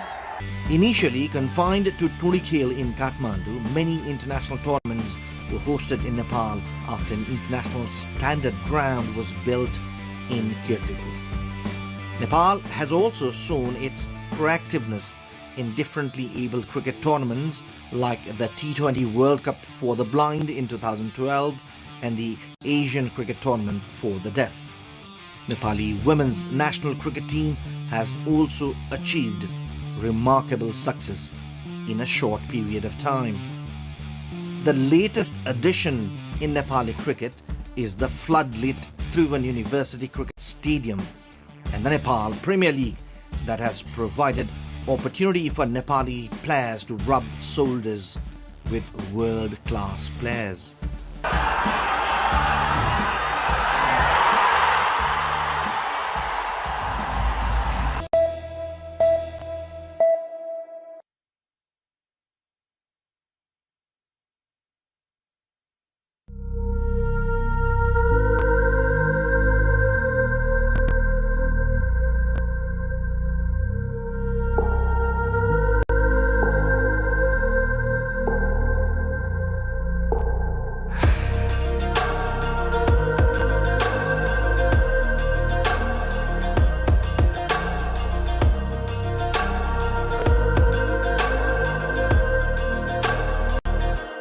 What if I told you a story of a place shrouded in mystery and steeped in stones?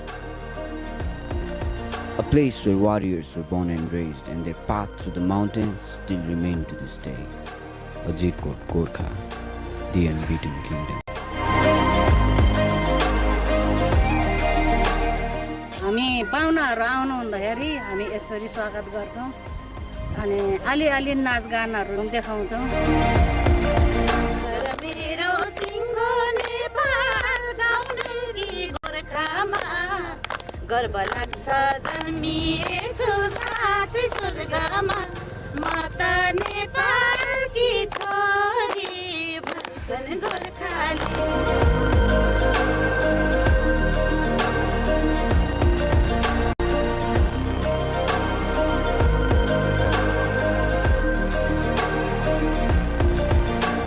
जस्तो घाटु चुड्काहरू भन्ने चाहिँ विशेष गरी हुन्छ यहाँ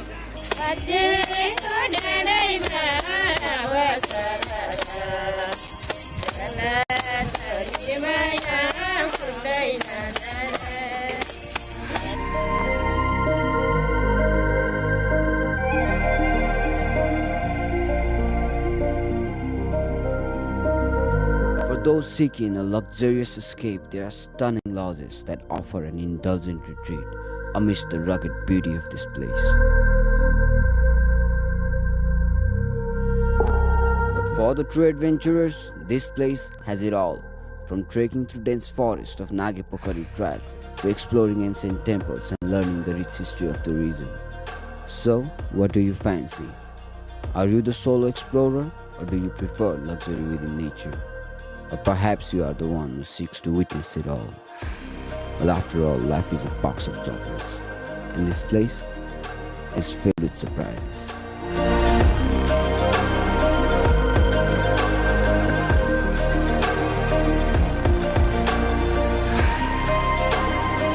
Welcome to the place where magic and reality intertwine, where the wonders of nature are both breathtaking and awe-inspiring. From the elevations of 300 meters to a towering 8,000 meters, this place will leave you mesmerized and in awe.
U.S. President Donald Trump says he will tell European leaders that U.S. needs Greenland at this week's forum in Davos of Switzerland.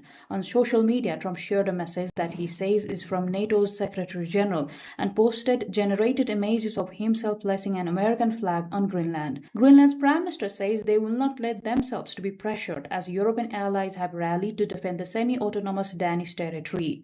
On Saturday, Trump threatened 8 European allies, including the UK and Denmark, with 10% tariffs if a deal over Greenland is not reached. Following Trump's remarks, UK's Prime Minister Keir Starmer said a trade war is in no one's interest after he threatened to impose a 10% tax on imports from the UK and other countries who oppose his plans to take control of Greenland. Starmer said the right approach is through calm discussion and that the use of tariffs against allies is not the right way to resolve the differences. A trade war is in no one's interest. And my job is always to act in the UK's national interest. I spoke to President Trump, to European leaders, and to the Secretary General of NATO to find a solution rooted in partnership, facts, and mutual respect. Because that is how strong alliances protect shared interests. Meanwhile, the US President calls the UK's plan to hand over the Chagos Islands to Mauritius an act of great stupidity.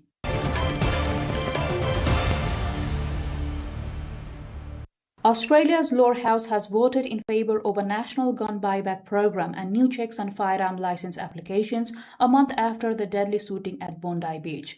Home Affairs Minister Tony Burke said if such legislation was already in place prior to the attack that targeted a Jewish festival, the government would not have legal access to the firearms.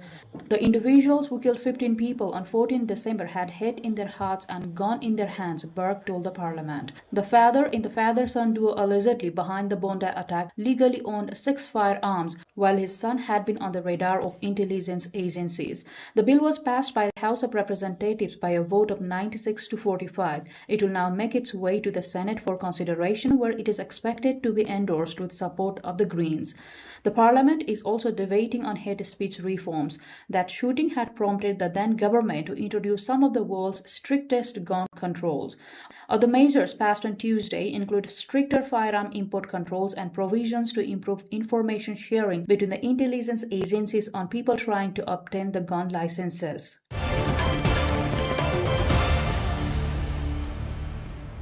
Japanese Prime Minister Sanae Takaichi has announced her plans to dissolve the parliament for a snap election that is set to take place on February the 8th. The country's first woman leader, Takaichi, is banking on her high poll numbers to lead the unpopular ruling Liberal Democratic Party LDP to victory. The LDP has governed Japan almost uninterrupted for decades, albeit with frequent leader changes. Takaichi was appointed Prime Minister in October and her cabinet is riding high in the polls despite her party's flagging popularity. But her ruling bloc, which also includes coalition partner Japan Innovation Party JIP, only has a slim majority in the powerful lower house of parliament. This could hamper the endorsement of her policy agenda, including proactive fiscal spending and boosting the defense budget. Takaichi's cabinet approved a record $768 billion budget for the fiscal year from April 2026. And she has vowed to get Parliament's approval as soon as possible to address the inflation and shore up the world's 4th largest economy. But opposition parties say Takaichi's plan to dissolve the lower house risks delaying its passage, with Jun Azumi of the main opposition Constitutional Democratic Party of Japan CDP saying it will sacrifice livelihoods.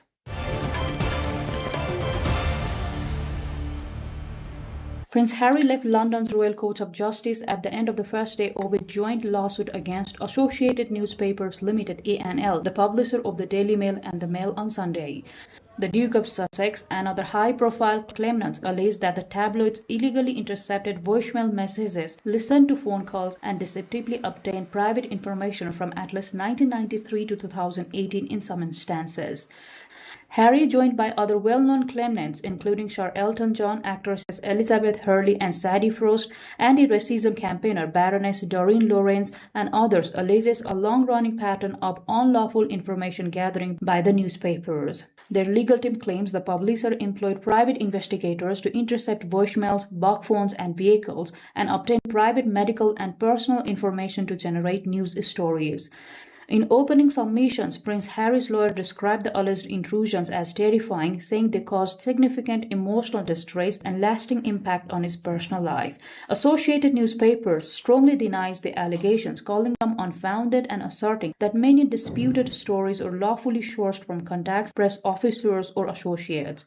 The trial marks one of the most significant press privacy cases in the UK in years and the latest chapter in Harry's long-standing legal battle with British tabloids. Prince Harry is expected to give evidence later in the trial, making it only the second time in more than a century that a senior British royal has testified in a privacy lawsuit.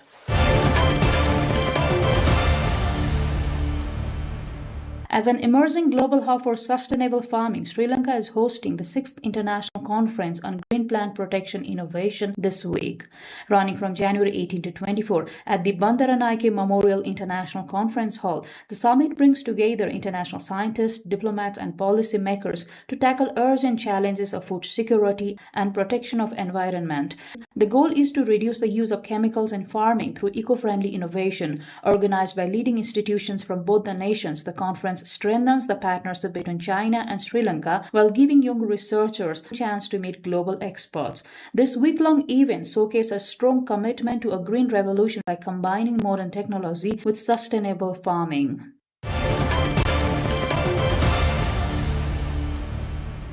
Crowds flock to a unique and popular festival in southwestern Japan. The event is officially designated as an intangible folk cultural property, but it's better known for its quirkiness. The Hitomato festival is held in the Goto city in Nagasaki prefecture every year to pray for good health and prosperity for future generations. A ritual sumo match at a local shrine kicked off the event, after which newlywed women in a colorful kimono played a traditional badminton-like game while standing on sick barrels. Then young men with their bodies covered with soot went along the street cheerfully, smearing soot on onlookers' face. The excitement peaked when the men fought rugby style to gain possession of a straw ball larger than a basketball. For the finale, men tossed randomly selected women into the air from a giant straw sandal. A woman who played the badminton game said she was glad to be able to perform well and that she hopes to start a warm and happy family.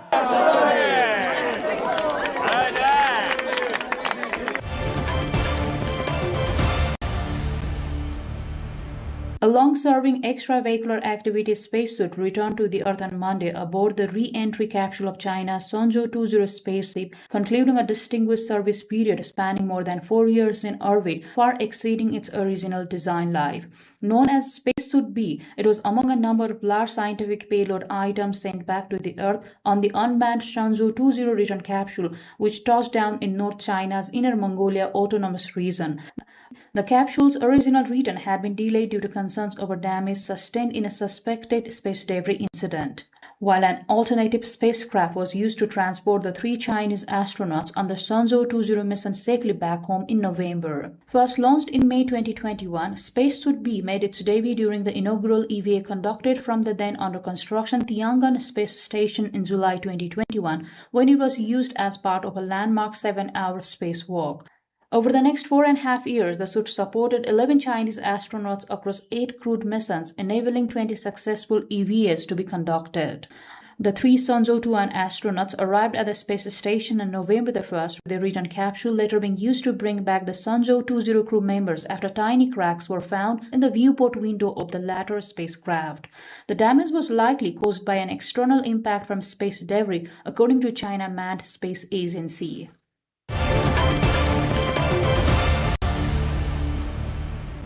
The South Korean Marine Corps Special Brigade has launched its first large-scale cold weather training exercise since its formation last year, conducting intensive drills in extreme winter conditions, including operations involving small drones.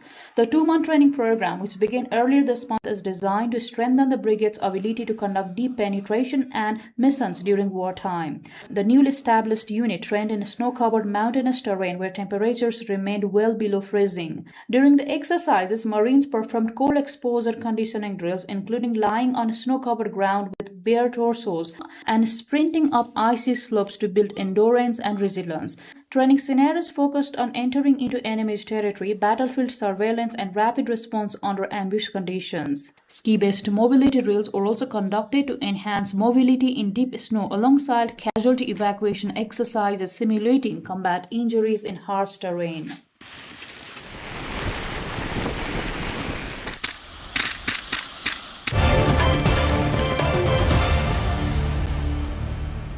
Turkey's Kızılırmak Delta has exceptional biodiversity and serves as a key wintering ground for migratory species. Located in Samsun, the Kızılırmak Delta bird paradise stands out for its rich biological diversity. Spanning 56,000 hectares, the delta is home to nearly 70% of all bird species found in Turkey, with a total of 365 species recorded. During the winter months, the delta becomes a vital refuge for migratory birds arriving from Siberia and northern Europe.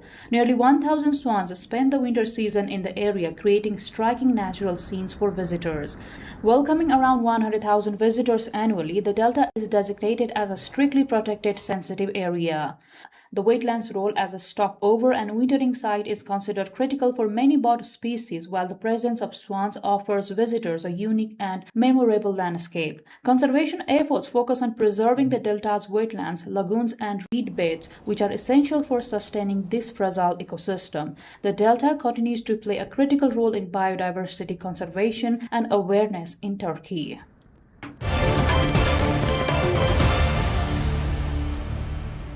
Crowds of residents and tourists rushed to the Piton de la Fournaise after the volcano on France's Indian Ocean island of Reunion began erupting. Despite heavy traffic and long hikes in cold conditions, many say they were determined to witness what some describe as once-in-a-life spectacle.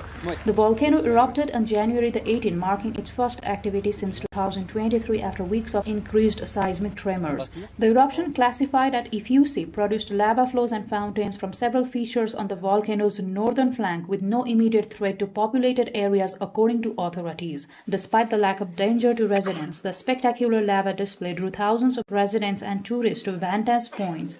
Officials, meanwhile, have enforced strict safety measures, banning public access to the enclosed and restricting parking and roadside stops to ensure emergency vehicles can move freely amid the crowds. Volcanologists continue to monitor the situation closely as the eruption evolves, with authorities reminding visitors that even a seemingly calm eruption carries inherent hazards such as volcanic gas, unstable ground, and sudden changes in activity.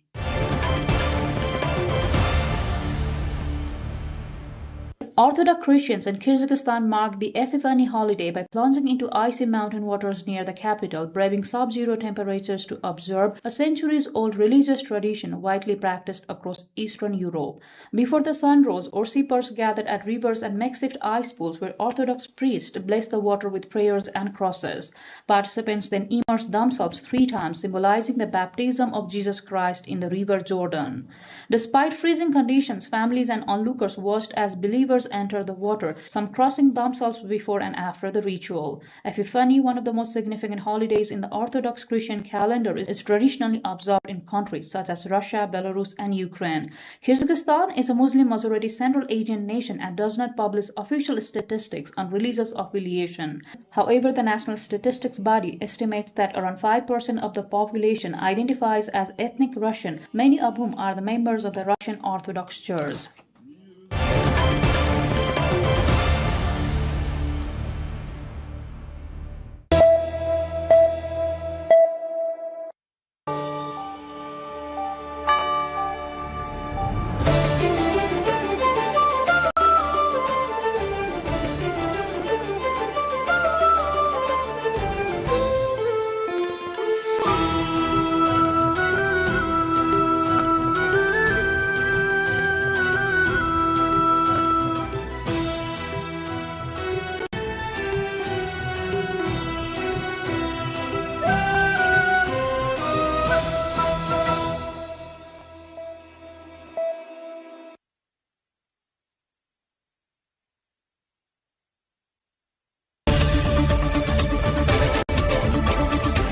Hello and welcome to The Perspective on NTV World. I am Sabika Shrestha, your host for the weekly current affairs program.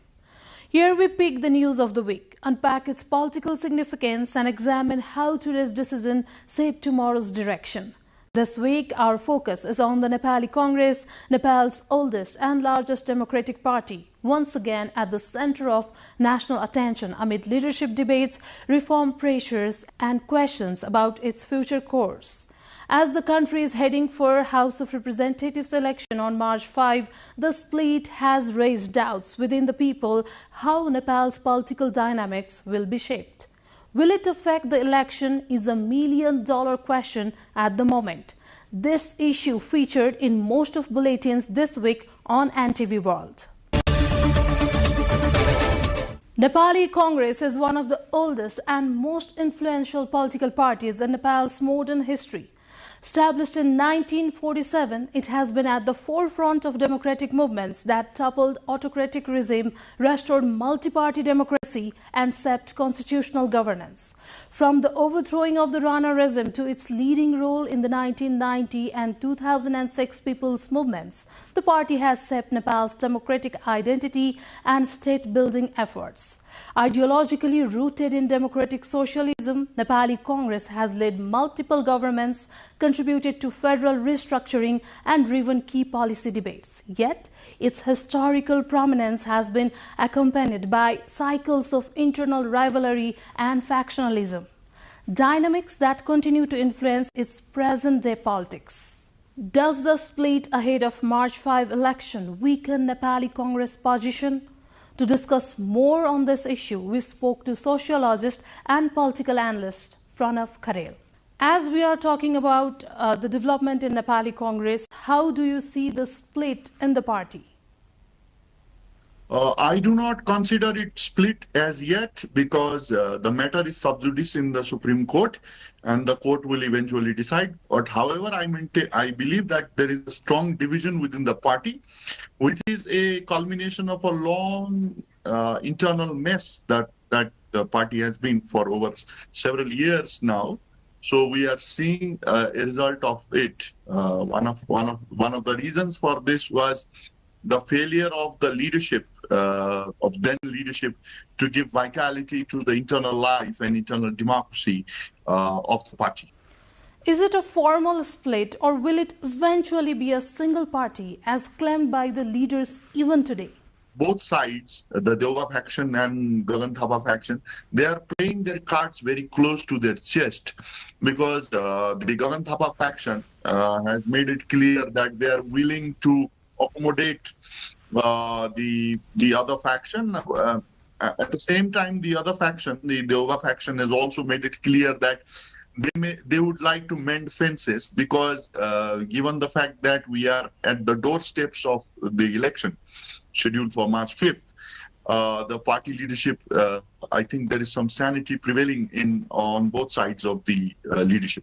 How do you view the rise of Gagan Thapa within the Congress? The rise of Gagan Thapa is quite interesting because his rise has to be viewed in the development that the country went through last 20 years. He was he rose to prominence as a young student leader during the protest of 2006, and ever since then he has championed the cause of the political agendas of the said movement, for example, republicanism, federalism, inclusion. And in order to do so, he has also been able to mobilize networks within the party and also outside. He's been a very smooth operator comes to stitching alliances. So we could see that in the 14th general election of the party, he had sided with one particular faction. Then in the 15th, he sided with another and then eventually became the Gensec. So he's also a very fresh face in the party, given the context where the Gen Z protest has been demanding change in the leadership. He's a fresh face and he's also shown his ability to communicate with the Gen Zs and the evolving political developments. Mr. Kharel, has the party's internal conflict weakened its electoral position? Can we say so? The party's internal structures have been in mess for a long period of time. And on this, I would also like to point fingers at both Gagan Thapa and Vishprakash Sharma, who were general secretaries for the past 3 years, and they were responsible for running the party structure. However, the then leader of the party. Sherbahadur Deuba is also to equally share the blame because they've not been able to vitalize the internal party structure. Secondly, Nepali Congress is an ideology-driven, mass-based party, but given the fact that in several elections now, in several political setups now, we have seen that the party has gone for example, pre-poll alliances with political parties that are ideologically opposed to it. So that created a lot of dissatisfaction among the party rank and file. And that was not sounding well for the party. Thank you for your time and insights, Mr. Kharel. Only for the second time in its more than 80-year-long history, the country's most potent political force, the Nepali Congress, convened a special general convention. This unprecedented event arose from deep disagreements between party factions, particularly between long-standing leadership and younger reformist forces over leadership direction and internal democracy. The Special General Convention of Nepali Congress that kicked off in Kathmandu against the decision of the Work Execution Committee 2 weeks ago will enter the business end on Monday only. The Special General Convention, being held only for the second time in the 80-year-long history of the party, has backing of more than 54% General Convention representatives. Though the opening day only saw addresses from the party leaders who were univocal in demanding change in the leadership, the closed session scheduled for Monday will be crucial for the future of the party. Initiated by the two General Secretaries Gagan Thapa and Vishwaprakash Sarma, this Special General Convention has gradually got the backing from the leaders who were earlier guardians of the Inception side. Prominent leaders from Inception side including Binod Chaudhary, Dila Sangraula, Uday Samsir Rana, Devendra Raj Karnel, Pushpa Bhushal, Gopal Man Shrestha, Arjun Narsingh Kesi and Prakash Man Singh were also seen in this special convention. Though the Inception side leaders have not appeared or commented on the Special General Convention, they were eagerly watching the developments at Prikuti Mandap. The Special General Convention comes at a politically sensitive time as parties prepare for upcoming elections. The establishment, led by party president Sher Bahadur Deuba, said that it would weaken the party ahead of the elections. Supporters of the convention, on the other hand, argue that it is fully grounded in the party statute and will further strengthen the party as per the spirit of the recent Gen Z movement. From early morning, party cadres and delegates organized rallies and processions from multiple locations across the Kathmandu Valley. While it remains uncertain whether it will immediately lead to leadership changes, the outcome is widely seen as a critical test for party unity and the balance of power between the reformist youth faction and the long-dominant establishment camp. Another major question at the moment lies on what will happen if Monday's closed session officially announces a split in the party. Will that be accepted by the Election Commission that has almost finalized the closest list of parties for proportional election? The legalities and beyond do not seem to be the concern at the moment for the special convention organizers, who, despite claiming that the party will remain intact, are pushing for the change in the leadership. The Special General Convention that was initially called for 2 days extended by 2 more days at the Prikuti Mandap of Kathmandu. For the then Inception side led by Sher Bahadur Deuba and the then Renegades championed by 2 General Secretaries, Gagan Thapa and Vishwaprakash Sarma, it was a strategy to buy time. Bhavana Kesi was on the convention venue to record the developments on that day. As the closed session of Nepali Congress's Special General Convention has been extended, decisions on election process for leadership selection and other key issues are likely withheld until the two sides sit for negotiations. The second-rung leaders, including Shekhar Koirala and Shashank Koirala, tried to break the ice over the indifference shown by the Inception side over the majority-backed Special Convention on Monday. The developments following Party President Sher Bahadur Deuba's consultation with his loyalists and then the Koiralas led to summoning of the Central Committee meeting scheduled for Tuesday.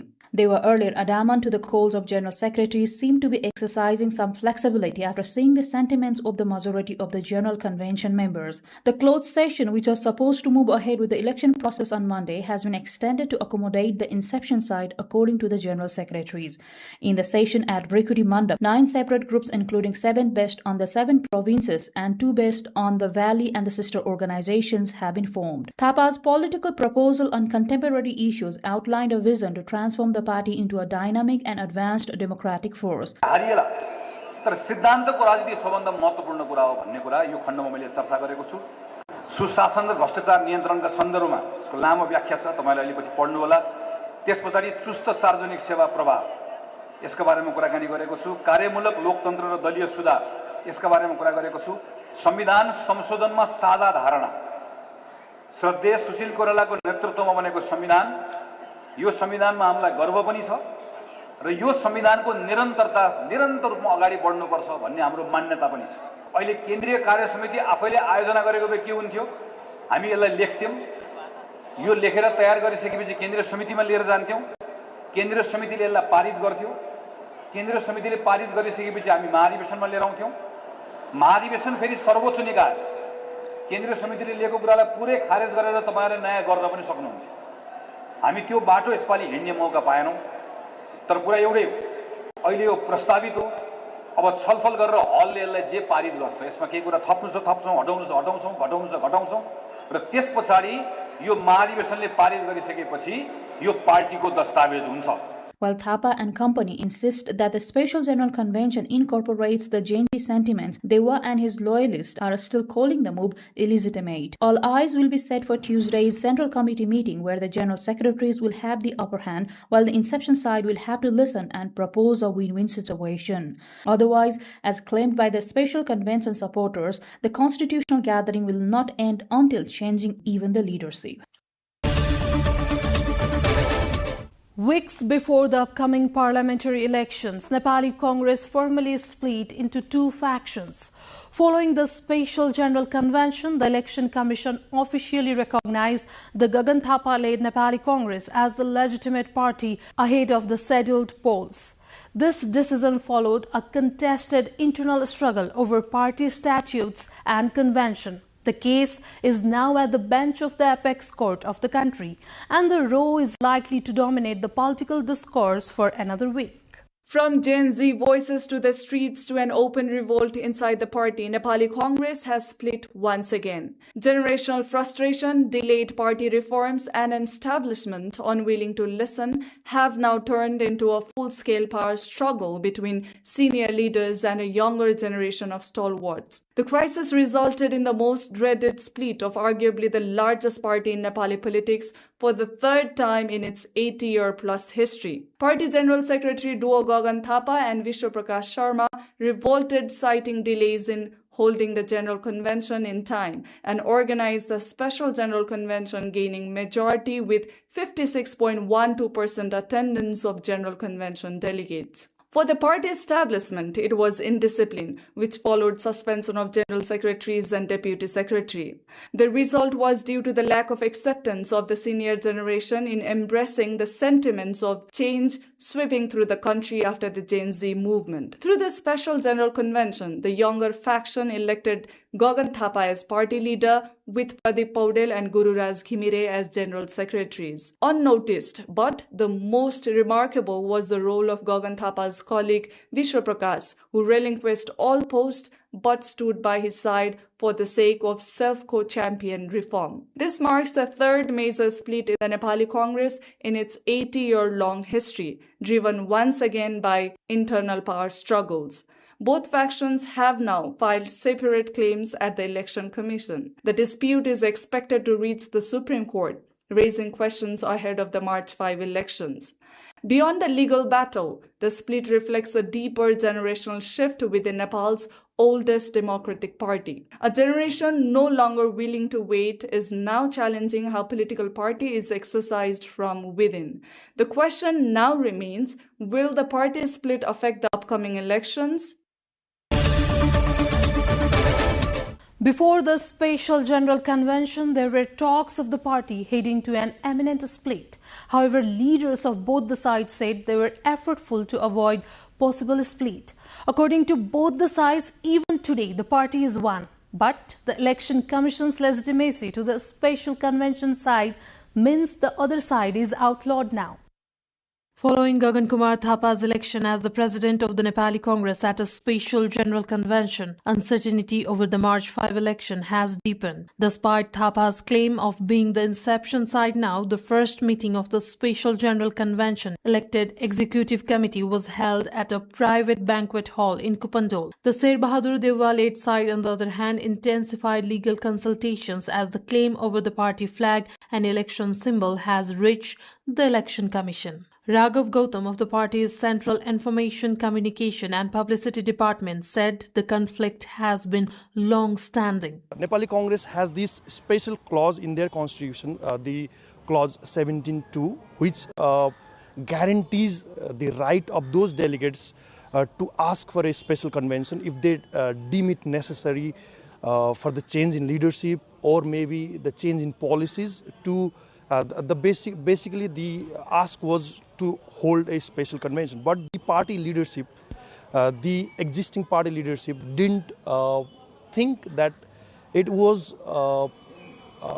necessary for them to even address that basic demand, and that led to this most unfortunate event in the entire political history of Nepal. The battle has started now with one side claiming that they had convened the Special General Convention as per party statute, while the other remaining firm on the need of endorsing the Special General Convention from the Central Committee. Gagan Thapa and Vishwaprakash Sarma, who lacked majority in the Central Committee, opted to bypass the leadership in their attempt to revolt against the older generation. The dispute is expected to end up in the Supreme Court, raising concerns about its impact on the upcoming elections. Advocate Radheshyam Adhikari said the Election Commission would prioritize majority support if procedures were followed. निर्वाचन आयोगले धेरै कुरा हेर्नुपर्ने छैन. विशेष अधिवेशन भयो कि भएन, यति कुराको निर्णय दिए पुग्छ. त्यो विशेष अधिवेशन भयो भन्ने लाग्दछ निर्वाचन आयोगलाई भनेदेखि त्यो चाहिँ अब संस्थापन पक्ष त्यो हुन्छ. अब यदि त्यो कुरा विशेष अधिवेशन भएकै छैन भन्ने निर्वाचन आयोगलाई लाग्छ भने त्यो अवस्थामा चाहिँ अर्कै कुरा हुन्छ. कांग्रेसको विधान भनेको निर्वाचन आयोगको पनि सहमतिले बनेको हुन्छ र त्यो विधानको धारा 17.2 ले विशेष अधिवेशन बोलाउनलाई योग्यता पुगेका महाधिवेशन प्रतिनिधिहरूले बोलाइसकेपछि र त्यो कुरा चाहिँ सम्पन्न भइसकेपछि त्यसले जे आउटकम ल्याएको छ त्यो आउटकमलाई चाहिँ निर्वाचन आयोगले मान्नुपर्छ. Political analysts warn that the unresolved legal battle within Nepal's oldest democratic party could reshape electoral dynamics and alliances in the weeks ahead. Following this split, Nepali Congress today stands at the crossroads between its historic legacy and an uncertain future. Whether it can reconcile internal reform, leadership transition and public confidence will not only shape its own trajectory but also have profound implications for Nepal's broader political landscape. That's the perspective for this week. Thank you for watching NTV World. That's the perspective for this week. Thank you for watching NTV World. I am Sabika Shrestha. We'll see you next week.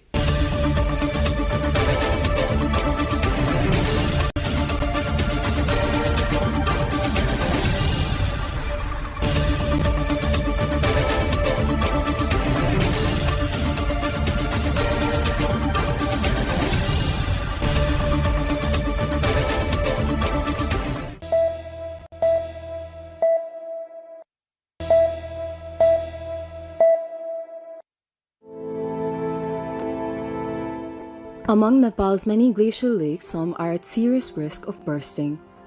Sudden bursts of these lakes due to the impact of climate change could result in massive loss of lives and property. This issue has already been discussed widely in the international community. Nepal itself has been drawing attention to the condition of these lakes and the harm they could cause. Even then, in the recent years, several glacial lakes of Nepal have already burst, resulting in heavy loss of life and property. Experts warned that this trend could continue to grow and have urged everyone to take preventive action. Just a week ago, in Koike rural municipality of Dolba district of the far western Nepal, flood mixed with derbs buried about 53 houses. Likewise, in mid-April 2025, heavy rainfall and flooding in Srinagar Bazar of Odanchuli municipality in Humla in the northwestern Nepal has caused massive destruction. Continuous rain has also damaged areas in Srinagar and nearby villages in Mugu's Khatiar rural municipality. Last year, it was confirmed that the flood in Thame River of Solukhumbu in the Khumbu region of the foothills of Mount Everest was caused by glacial lake outburst. Similarly, the unexpected flood in Rasua along Nepal-China border in the north on July 8, 2025, according to experts, was the result of glacial lake outburst. Recently, ICIMOD used satellite images and other research to identify 47 glacial lakes that could burst at any time, causing harm to human settlement in Nepal. The study shows that many of these high-risk lakes are located within Koshi River Basin. ICIMOD's General Director Dr. Pema Gyamso says that the climate change and rising temperature are the main reasons behind the bursting of these lakes. Gyamso adds that to stop such disasters, there must be strong investment in the early warning systems and emergency preparation. Collaboration चाहिए, cooperation transboundary. अब हाम्रो 8 देश छ इन्दो-कोशी हिमालयमा, त्यसमा हामीले information exchange गर्ने, scientific cooperation, अब त्यसको लागि पनि इन्भेस्टमेन्ट चाहियो, फन्डिङ चाहियो, त्यसको पनि प्रब्लम छ। अन्त हामीले अहिले इसिमोड चाहिँ यो पोलिटिकली न्युट्रल भएर हामीले चाहिँ के गर्दैछौँ भने साइन्टिस्टहरू र हाम्रो पोलिसी मेकरसँग लिएर डिस्कस चाहिँ हुँदैछ, तर हामीले अलिक योभन्दा बेसी कोअपरेसन चाहिँ हुँदैछ, खास चाहिँ कोअर्डिनेसन कोअपरेसन हो। हामीले यो रिसोर्सेस र यो नपुगेर पनि कोअपरेसन छ भने अहिलेभन्दा बेसी हामीले त्यो प्रिभेन्सन गर्न सक्छौँ डिसास्टरलाई। Out of the 47 risky glacial lakes, 25 are located in China, 21 are inside Nepal, and 1 lies on the Indian side.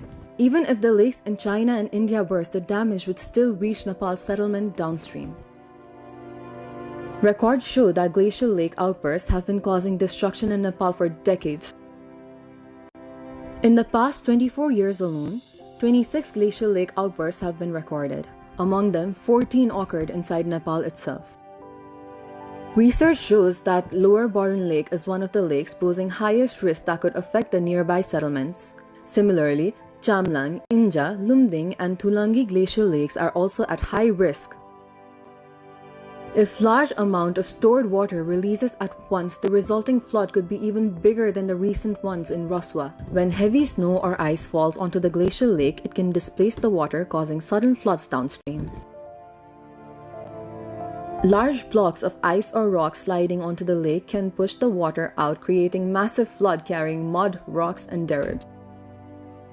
Experts believe that Nepal still needs to do much more to reduce the impact of climate change.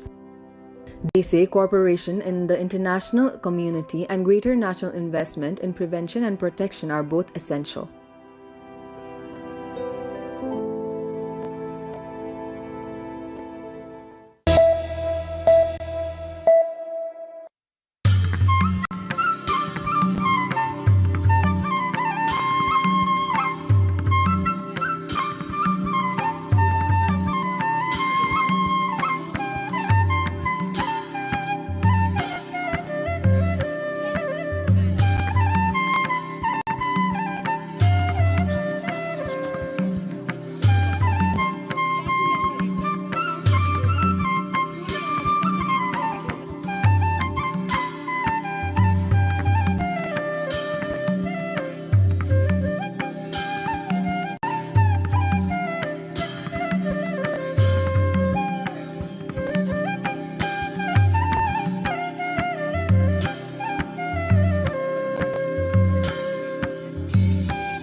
Kathmandu has long been known as a place where natural beauty, history, culture, and spirituality come together in remarkable harmony. Rising above the western side of the valley stands Swambhunath, one of Nepal's most revered and ancient sites.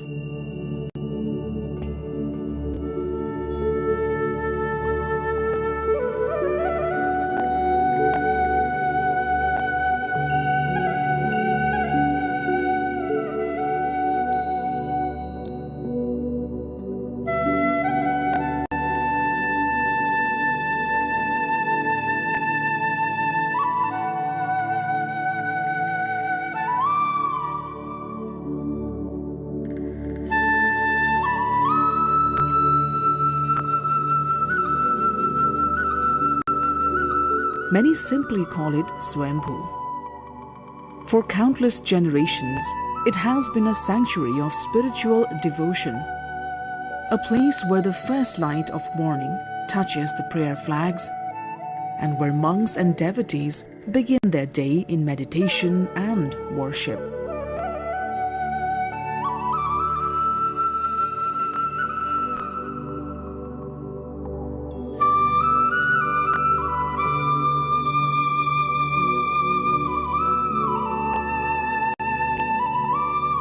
Swambhu is cherished by Buddhists from all over the world, yet it holds equal significance for many Hindus. This shared reverence creates a rare sense of unity within its sacred grounds.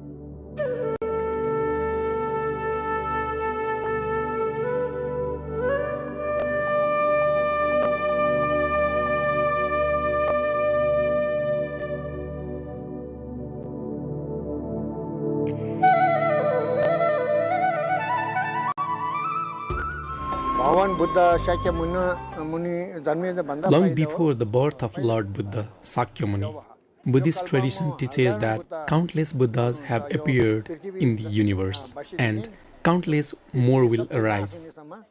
Some teachings say that within the entire lifespan of this world system, many Buddhas, sometimes described as 1,000, will descend to guide beings. Among these, it is believed that 1,000 Buddhas are destined to visit and bless this sacred site. This Swambhu Chaitya is said to have manifested during the era of the fourth Buddha of this world cycle. According to our scriptures, that Buddha descended from the heavens and alighted upon Nagarjuna hill. At that time, the Kathmandu valley was not land as we see today. It was a vast, tranquil lake. From within those waters, only the self-arisen Swambhu appeared, standing above the surface like a radiant jewel. When the Buddha and his disciples saw this natural, elevated form, they marveled at its purity and power. What we see today from the outside, the golden spire, the dome, the painted eyes, is not the whole of it.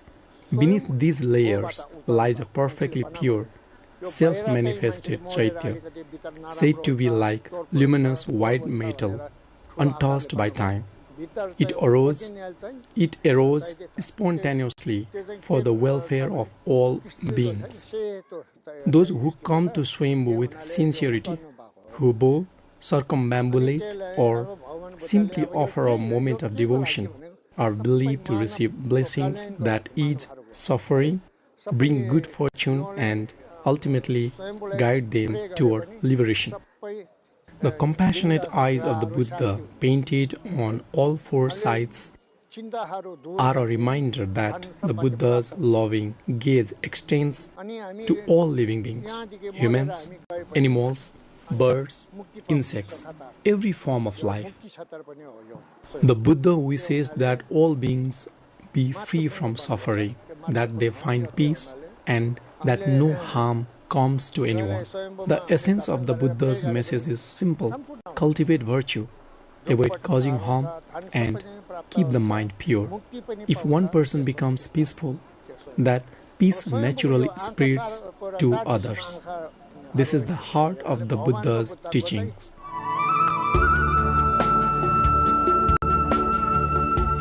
The origins of Swayambhunath stretch back at least 2.5 millennia. Inscriptions and centuries-old statues found throughout the site testify to its long-standing presence and its profound cultural importance.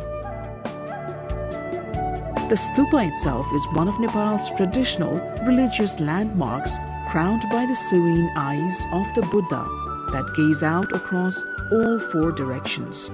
These eyes are regarded as a message of compassion, awareness, and peace for all beings.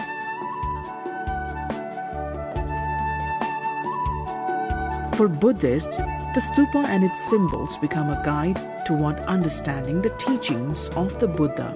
For Hindu visitors, the temples and images of deities within the complex hold deep spiritual meaning of their own.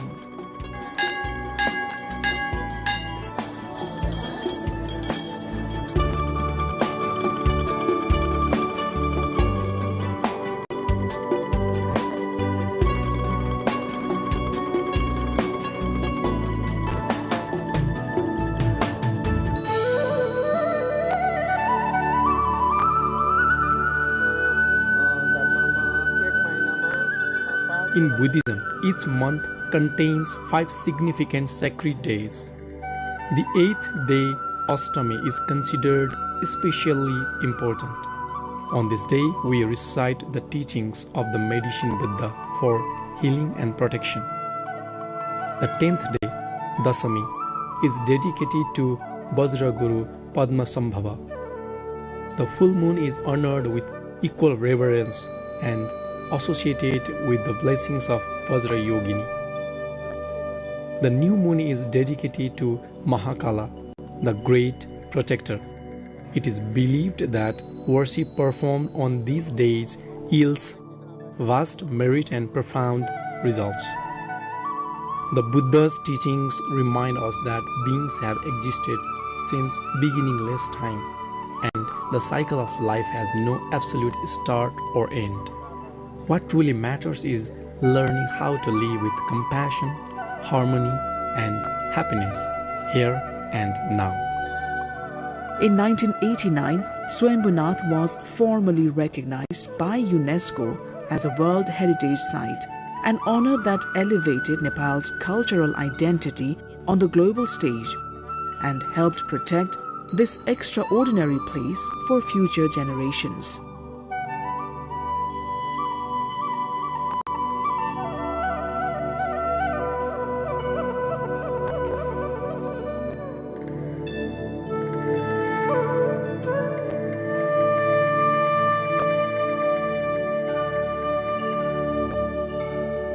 I'm from America. I was driving past and I saw the temple with the monkeys and I really wanted to know what that was, so I looked it up and I came here today to see the temple and all the monkeys.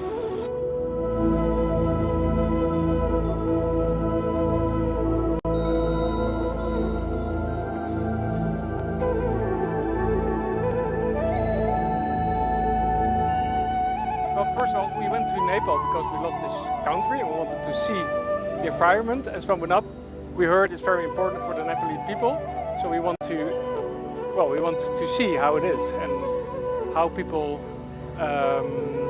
what people do here and how it looks like. We heard it's a beautiful place to go, and we really should see it.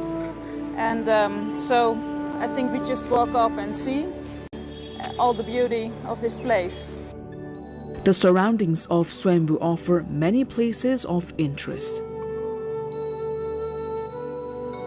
Pilgrims and travelers often find themselves captivated by the calm atmosphere and the panoramic views over the Kathmandu Valley.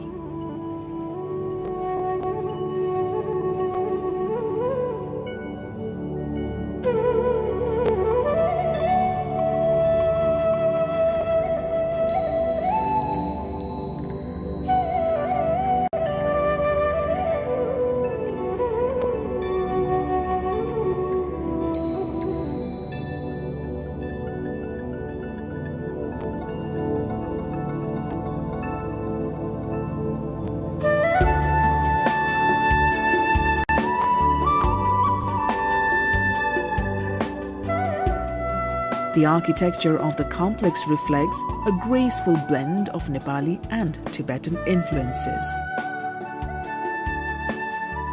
The stupa follows ancient Nepali design traditions, while the monasteries and retreat houses that surround it reflect elements of Tibetan craftsmanship. These two styles together give Swayambhunath a distinctive character found nowhere else.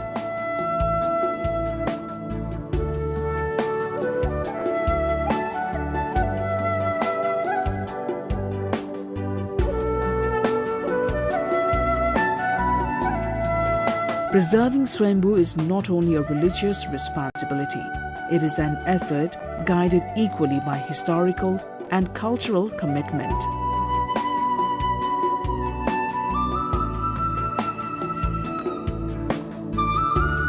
The temples, statues, and inscriptions within the complex carry stories that span centuries.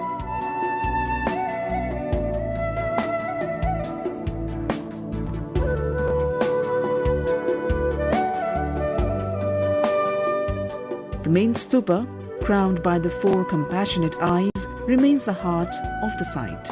Monks gather each day to meditate and study.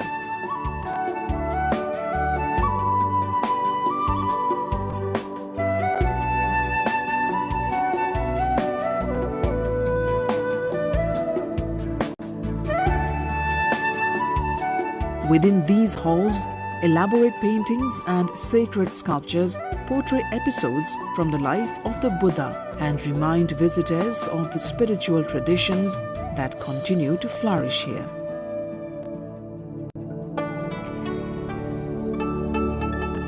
The entrance to Swayambhunath features a gate designed to convey purity and reverence. Sculptures and painted figures on the gate reveal the guiding ideals of Buddhist philosophy. Scattered around the grounds are ancient inscriptions that preserve the history of the land.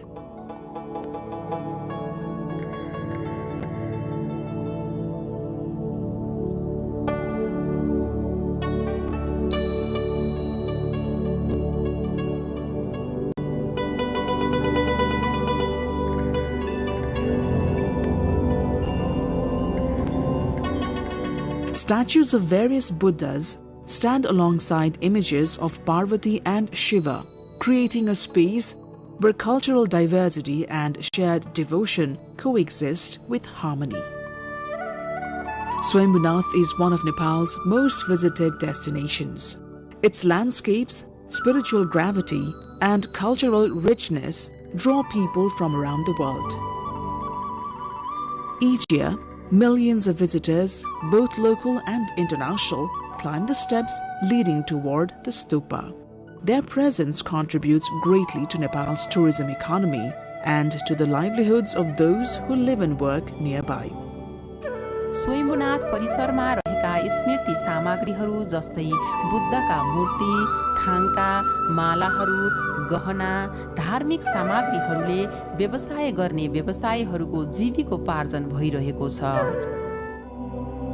The number of tourists has increased significantly compared to previous years. Earlier, we used to have clear off-seasons, but now we see international visitors throughout the year. However, their spending capacity has dropped to less than what we used to get before. In the past, if a group of 30 tourists came into our shops, at least 20 of them would buy something. Today, only 2 or 3 of them make a purchase out of the same-sized group. Visitors also compare prices more carefully now, mainly because similar goods are widely available elsewhere. This shop is our family's livelihood, so these changes affect us deeply. Craftspeople and merchants sell ritual objects, thankas, prayer beads, and other items used in Buddhist practice. These items connect not only with Nepali devotees, but also with those from Buddhist communities in China, Thailand, Sri Lanka, and beyond.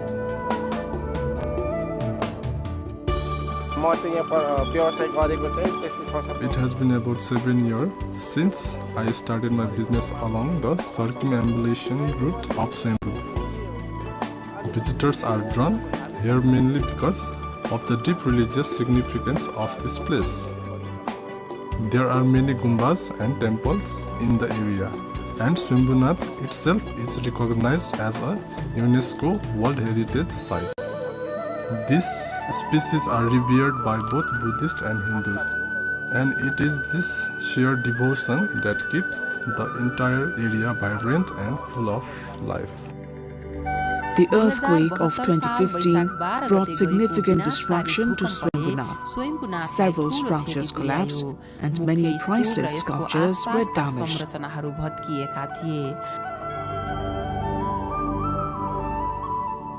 The impact on the site's cultural heritage was deeply felt throughout the country. Yet, the response to this tragedy revealed the strength of the community.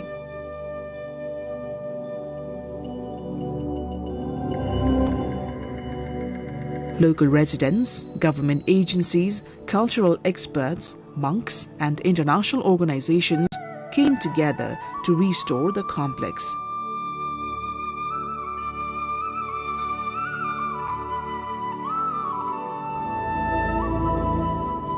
The rebuilding process became more than a physical reconstruction. It became a spiritual effort guided by devotion and the hope of preserving peace and compassion for future generations. Today, visitors find improved pathways, restored shrines, and safe spaces from which to explore the site. Nearby, guest houses and small hotels offer comfortable places to stay for those who wish to spend more time experiencing the surroundings. For many, Swambhu is not only a religious landmark but a symbol of introspection and inner calm. The peaceful environment encourages reflection. The sacred presence of the stupa gives visitors a sense of quiet strength.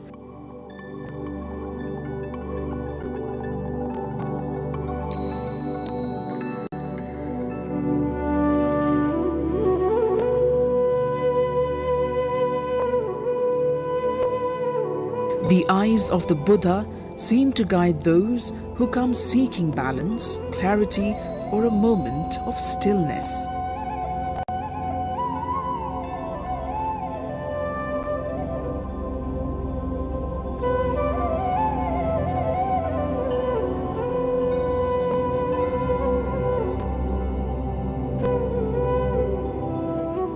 As the sun rises, its light glimmers on the golden pinnacle of the stupa. And as the night falls, the view of Kathmandu from this hilltop feels almost otherworldly, as though the city below is touched by a gentle glow. Swambhunath continues to stand as a reminder of the spiritual harmony that has shaped Nepal for centuries. It invites every visitor to pause, to breathe, and to discover a deeper part of themselves.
Over 3,400 candidates registered nomination for March 5 election, only 11% is women in the fray.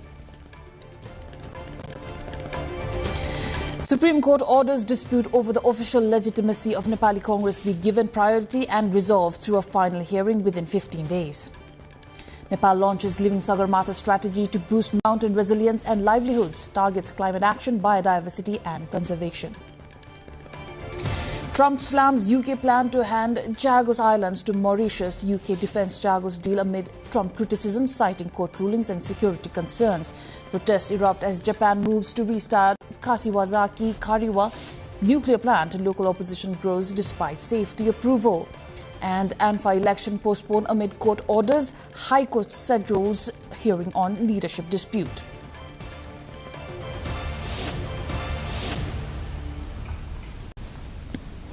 Hello there, I am Ipulagi Singlama. This is NTV News Hour coming to you live from Kathmandu at 2200 hours Nepal time. Now the news in details. Nepal's Election Commission says candidacy registration under the first past the post system for March 5 House of Representatives election went smoothly across all 165 constituencies today. According to Information Officer at the Commission, Suman Ghimire, by 9 p.m. this evening, a total of 3,488 nominations have been recorded from across the country. According to this includes most of the constituencies except for 2 where the date is still being verified. Though the Commission had allocated 10 a.m. till 5 p.m. for candidacy registration, those who had entered the election officer's office by that time were allowed to complete the process.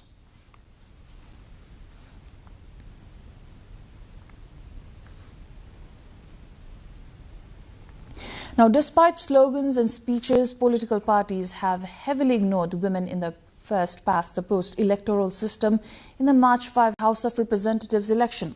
As per the figures released by the election by 9 p.m., only 11.34% women have been nominated by parties or independent for the March 5 election. In numbers only, 395 women have registered their candidacy today out of the 3,484 nominations.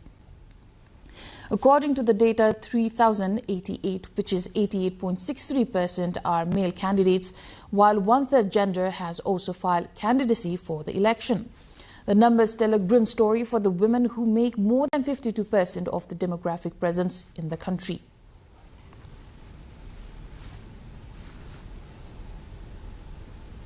More on election nominations in our issue of the day segment later in the bulletin. The Supreme Court has denied an interim order on a writ petition regarding the leadership dispute in the Nepali Congress, NC. The petition challenged the Election Commission's recognition of Gagan Thapa as NC President elected from the Special General Convention. A single bench of Justice Sunil Kumar Pokhrel conducted the hearing and ruled that the case involves constitutional and political questions that require a final hearing. Justice Pokhrel ordered written responses from both sides and gave the case priority for a final hearing within 15 days of submission. The petition filed by Shravan Kumar Shrestha on behalf of Deuba and Purna Bahadur Khadka argued that the special convention and Thapa's recognition were illegal. The Ministry of Forest and Environment has launched the Living Sagarmatha Nepal Mountain Resilience Strategy in collaboration with the UN and FAO. The strategy aims to improve the living standards of mountain communities while ensuring long-term protection of natural resources. It focuses on climate change mitigation, biodiversity conservation, sustainable forest management, water resource protection, and local livelihoods. It also promotes economic opportunities through mountain agriculture, herbs, tourism, renewable energy, and local value chain development, prioritizing sustainable Himalayan development.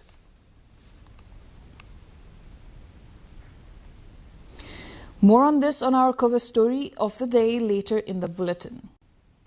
Now, US President Donald Trump says the UK's plan to hand over sovereignty of the Chagos Islands to Mauritius is an act of great stupidity. He says the deal in which the UK would lease a military base on the territory while handing over sovereignty is one of the reasons he wants the US to take over Greenland. The Trump administration has previously backed the deal. In May, Secretary of State Marco Rubio called it a momentum achievement. Prime Minister Sir Keir Starmer has said the 99-year lease on the UK-US military base after sovereignty is handed over will cost the UK £101 million a year. In a new statement, the UK says it has to hand over the islands because the military base was under threat after court decisions undermined their position.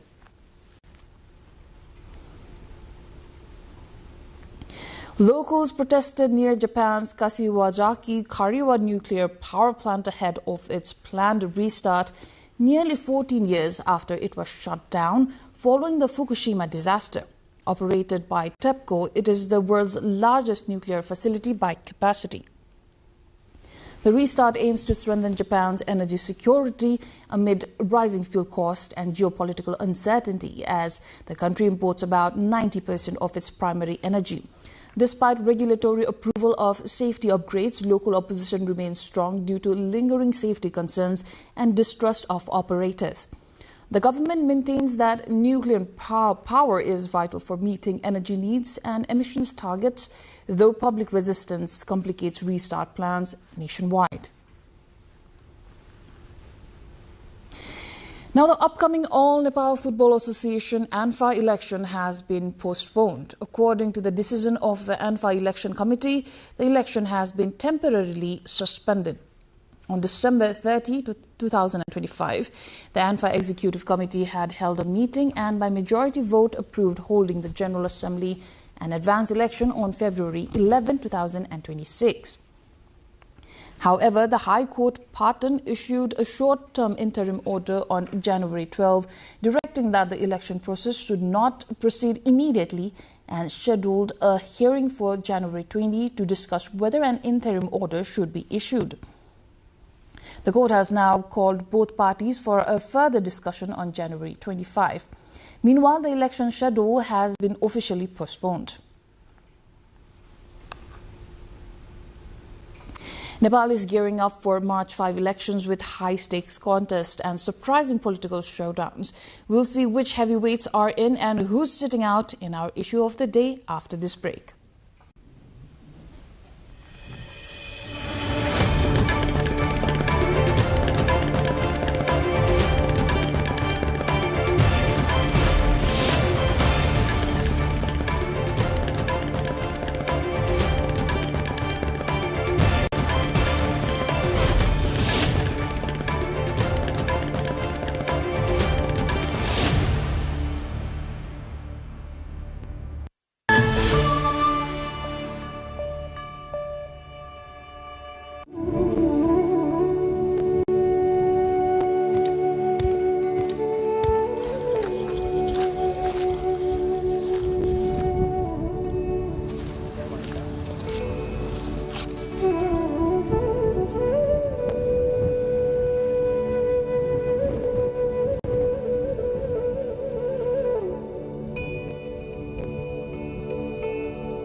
You're watching NTV World News Hour, time for Issue of the Day. The Election Commission this evening held a press conference to inform on the latest of the election nominations today. Commission Secretary Krishna Bahadur Raut addressed the media with the update. आजको जुन मनोनयन दर्ता 165 वटै मुख्य निर्वाचन अधिकृत तथा निर्वाचन अधिकृतको कार्यालयमा अत्यन्त सौहार्दपूर्ण उत्साहवर्धक रूपमा उम्मेदवारी दर्ता भएको छ र त्यसमा शान्ति सुरक्षाको राम्रो व्यवस्था हामीले निर्वाचन आयोगको तर्फबाट हामीले त्यो पाएका छौं र त्यो हिसाबले अब निर्वाचनको आगामी चाहिँ प्रचार प्रसारदेखि लिएर निर्वाचन हुने दिनसम्मको शान्ति सुव्यवस्थाको कुरालाई पनि मर्निङ सोल द डे भने जस्तै त्यही रूपमा सफल हुनेछ भन्ने हामीले आशा राखेका छौं। अहिले हाम्रो प्रणाली अनुसार सबैभन्दा बढी चाहिँ रूपन्देही क्षेत्र नम्बर 2 मा 35 र रूपन्देही क्षेत्र नम्बर 3 मा 35 उम्मेदवारी परेको छ। त्यसमा चाहिँ रूपन्देही क्षेत्र नम्बर 2 मा अब रुजु हुन बाँकी छ भने रूपन्देही क्षेत्र नम्बर 3 मा चाहिँ 34 वटा रुजु भइसकेका छ र सबभन्दा कमको हिसाब हेर्दाखेरि चाहिँ हाम्रो मुस्ताङ जिल्लामा जम्मा 4वटा मात्रै उम्मेदवारी परेको छ र सबै रुजु भइसकेका छ र अनि दोस्रो क्रम चाहिँ मनाङमा 5वटा उम्मेदवारी दर्ता भएको र सबै 5वटा रुजु भइसकेका छ। Now, amid speculations and skepticism, Nepal has embraced the March 5 election with open arms as candidacy registration across 165 constituencies completed successfully today. While the interest is on where the heavyweights are, some constituencies are promising mothering contests like Chapa 5, where CPN-UML chair KP Oli is pitted against former Kathmandu mayor Balendra Shah. The high-stakes contest set the stage for one of the most competitive elections in recent memory, drawing national and international attention. Our colleague Rojina Rai brings more. Candidacy registration under the first-past-the-post system for Nepal's upcoming House of Representatives elections completed peacefully today. The filings mark the formal beginning of what is shaping up to be one of the most anticipated electoral contests in recent history of the country. Among the heavyweights still contesting the elections are CPN-UML chair KP Sharma Oli from Chapa 5, former Prime Minister Pushpakamal Dahal from Rukum East 1, former Prime Minister Madhav Kumar Nepal from Rautahat 1, Nepali Congress leader Gagan Thapa from Sarlahi 4, and Rashtriya Swatantra Party chair Rabi Lami Zhane from Chitwan 2. The contest in Eastern Nepal's Chapa 5 has become the talk of the nation. The former Prime Minister and CPN-UML chair KP Sharma Oli faces a direct challenge from former Kathmandu mayor Balendra Shah. The Rashtriya Swatantra Party RSP has positioned Shah as a potential future Prime Minister, turning the constituency into a high-stakes battleground against one of Nepal's most seasoned political leaders. Pushpakamal Dahal, coordinator of the Nepali Communist Party CPN and a three-time Prime Minister, filed his nomination from Rukum East Constituency number 1. Known for contesting from multiple constituencies over the years, Dahal previously ran from Gorkha 2 in 2022, Chitwan 3 in 2017, Siraha 5 in 2013, and both Rolpa 2 and Kathmandu 10 in 2008. Meanwhile, Dr. Baburam Bhattarai of the Progressive Democratic Party submitted his nomination from Gorkha 2, the same constituency he won in the past. Bhattarai's last-minute entry sets the stage for a closely watched race, with voters weighing competing visions for governance, development and regional leadership. Former Prime Minister Madhav Kumar Nepal filed his candidacy from Rautahat 1, continuing his representation of the constituency. RPP chair Rajendra Lingdel also entered the race from Chapa 3, a seat he had previously held in parliament, while Rashtriya Swatantra Party RSP chair Rabi Lami Zhane decided to be in the race from Chitwan 2. Political competition has also intensified in Chapa 2, where former Speaker Devraj Ghimire and Deputy Speaker Indira Rana Magar have filed their nominations. In Kathmandu 3, Kulman Ghising, chair of the Ujalo Nepal Party and former Minister for Energy, Water Resources and Irrigation, registered his candidacy. The Constituency 3 in Kathmandu is expected to see heated contest on March 5th election, with the former Kathmandu Metropolitan Police Chief Rajunath Pandey running under the Rashtriya Swatantra Party banner. Meanwhile, the newly elected president of the Nepali Congress, Gagan Thapa, has officially filed his candidacy from Sarlahi 4. With the nominations complete and political heavyweights in the field, Nepal now heads towards a fiercely contested election that could redefine the country's political landscape.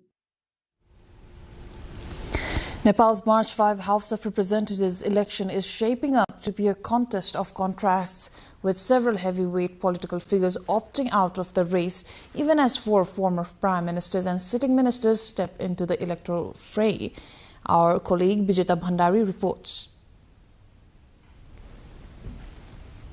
Amid news of the candidates who have registered their names under the first-past-the-post system for March 5 House of Representatives election, some of the key figures of Nepali politics are absent. Foremost in the list is Nepali Congress former president Sher Bahadur Deuba, who had emerged victorious 7 times from his home constituency in Dadilthura. The legacy of the 5-time Prime Minister of the country seems to be ending now, with analysts linking the recent division in the party due to his ambitions. Deuba, on the eve of the candidacy registration, announced that he would not contest the polls now. Some of the other leaders of Nepali Congress who are not contesting March 5 HOR election include Vice President Biswa Prakash Sharma, Prakash Man Singh, Gopal Man Shrestha, Purna Bahadur Khadka, and Dr. Sashank Koirala. If rumors are to be believed, Congress President Gagan Kumar Thapa allocated 20 seats for Deuba's side and 10 seats for Sekhar Koirala's side, despite all 3 sides agreeing to run for HOR under the same flag and electoral symbol.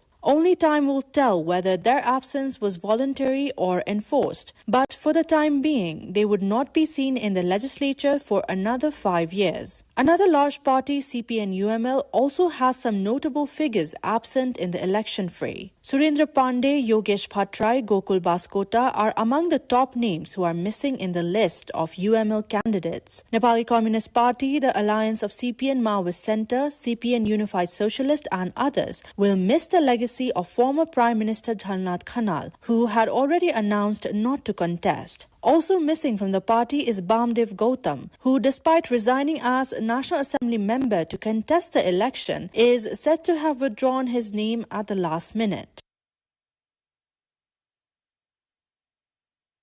4 former prime ministers are in the race of the election to the House of Representatives scheduled for March 5. CPN-UML chairperson and former Prime Minister KP Sharma Oli filed his candidacy from Jhapa Constituency 5. Similarly, coordinator of the Nepali Communist Party and former Prime Minister Pushpa Kamal Dahal has filed his candidacy from Rukum East Constituency 1. His joint coordinator and former Prime Minister Madhav Kumar Nepal has filed nomination from Rautahat Constituency 1. Likewise, patron of the Pragatishil Loktantrik Party and former Prime Minister Dr. Baburam Bhattrai is contesting from Gorkha Constituency 2. In the earlier election, UML Chair Oli was elected from Jhapa 5, NCP Coordinator Dahal from Gorkha 2, and NCP Joint Coordinator Nepal from Rautahat 1. Former Prime Minister Dr. Bhattrai had not contested in the last election. 4 ministers in the Sushila Karki-led government, formed with a mandate to conduct elections for the House of Representatives, have themselves filed nomination for the March 5 HOR election. Kulman Ghising, who held the portfolios of energy, water resources and irrigation, physical infrastructure and transport, and urban development, has filed candidacy from Kathmandu 3 from his Ujalo Nepal party. Ghising had formed a new political party, the Ujalo Nepal Party, after his failed attempt to reconcile with Rashtriya Swatantra Party soon after resigning from the post. Another minister who left the cabinet to contest the election from Rashtriya Swatantra Party RSP is Minister for Youth and Sports Bablu Gupta. Gupta has registered his candidacy from Siraha 1. Jagdish Kharel, who quit as Minister for Communications and Information Technology only Monday, joined the RSP and has filed nomination from Lalitpur Constituency 2. Mahabir Pun, Minister for Education, Science and Technology, who only resigned Tuesday after having reached his constituency in Myagdi, is contesting the election independently. Now, in context of the nominations today in our Public Pulse segment, we have asked what their expectations from the candidates are. Here's what they had to say.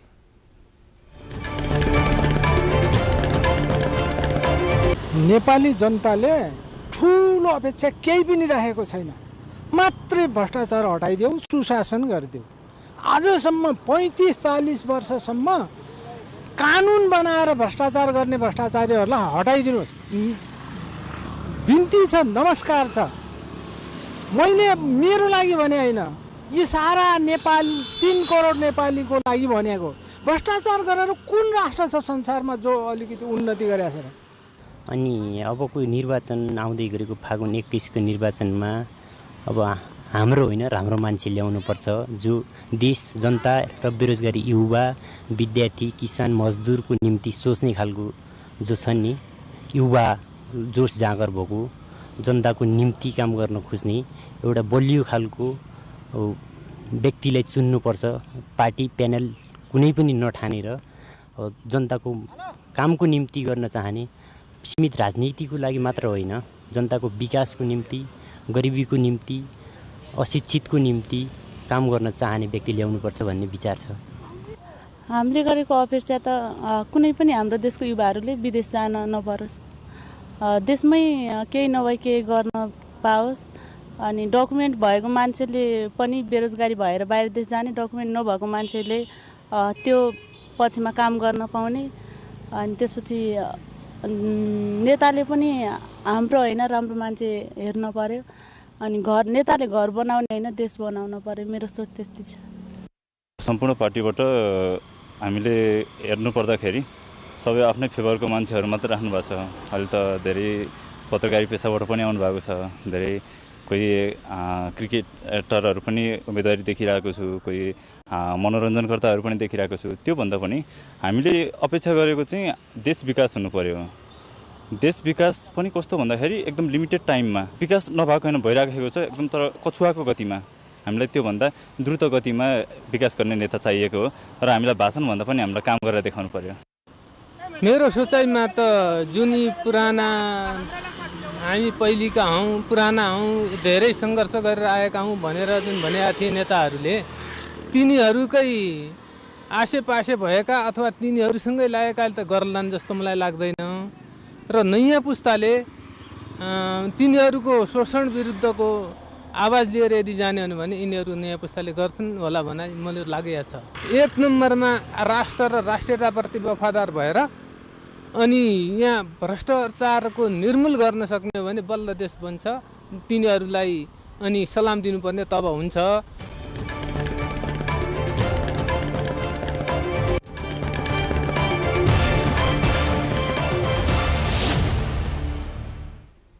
And that wraps up our Issue of the Day segment. Now, Nepal has launched a new strategy to protect its mountains and boost local livelihoods. We will find out how communities and the environment stand to benefit in our cover story after this break. Stay with us.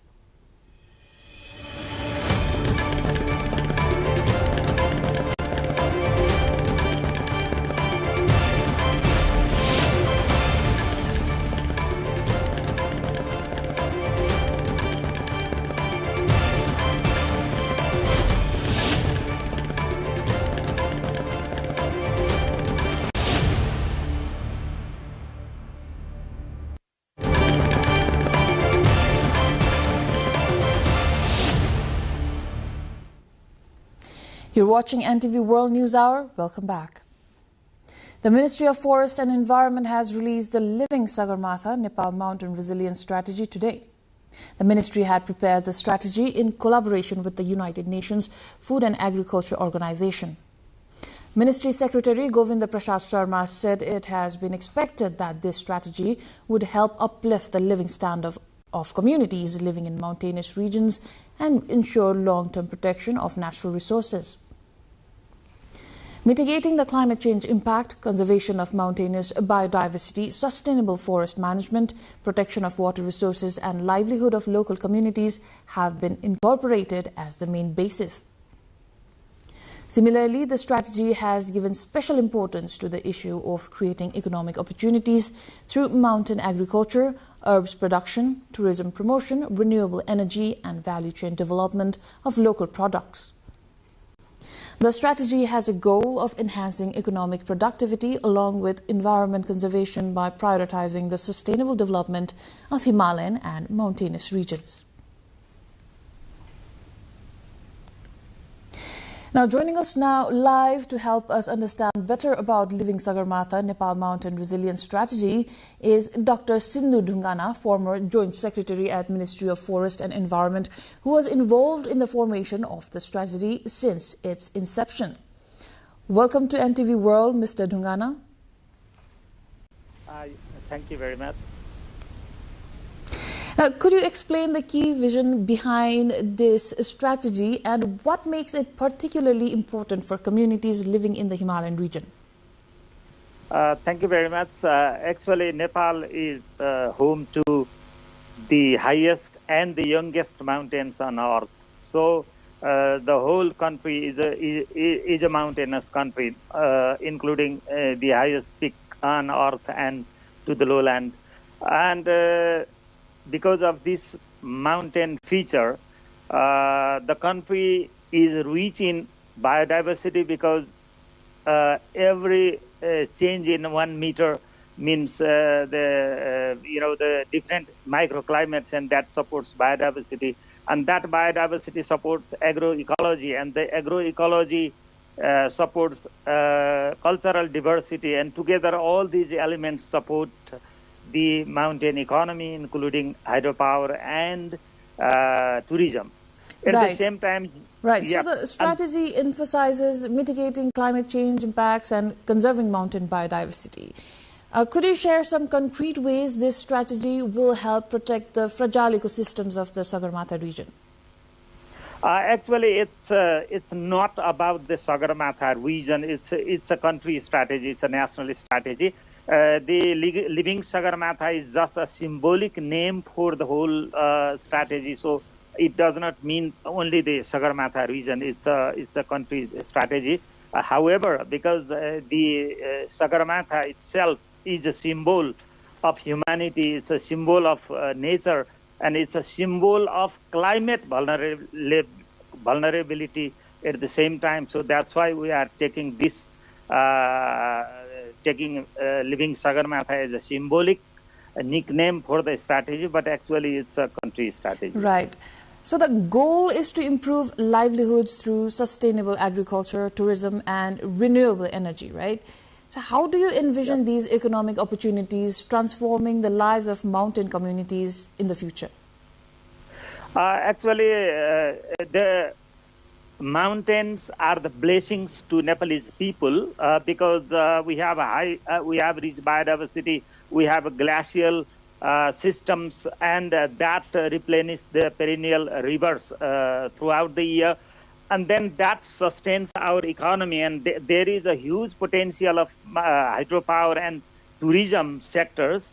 But under the shadow of climate change, the whole mountain systems are under threat. So that's why the strategy aims to envision nature-aligned, climate-resilient, inclusive, and economically prosperous mountains and the interconnected lowland toward a sustainable Nepal. Right. So what role do you see for local communities and also the youth in implementing this strategy?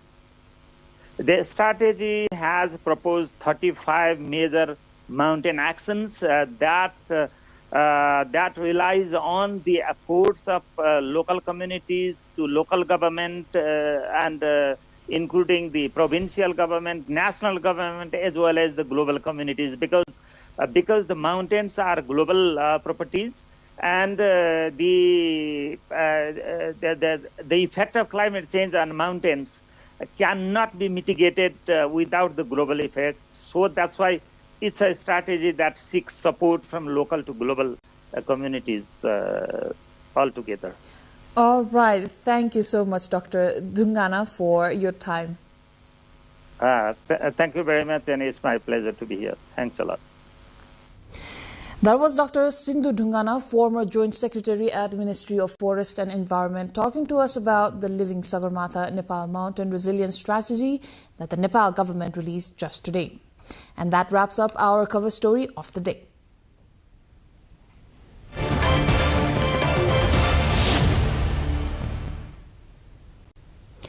Now, the Supreme Court has ordered the original decision of the Office of the Attorney General regarding the revision of organized crime and money laundering cases against Rabi Lamichhane, chair of the Rashtriya Swatantra Party, to be submitted. A single bench of Justice Abdul Aziz Musalman issued the order requesting the original file, reasons for the case revisions, and any other available evidence. Both sides have been asked to appear in court on 22nd of January to determine whether an interim order is necessary. The cases against Lamichhane relate to cooperative fund embezzlement, organized crime, and money laundering. Previously, the Office of the Attorney General revised and withdrew the organized crime and money laundering cases against Lamichhane and other defendants.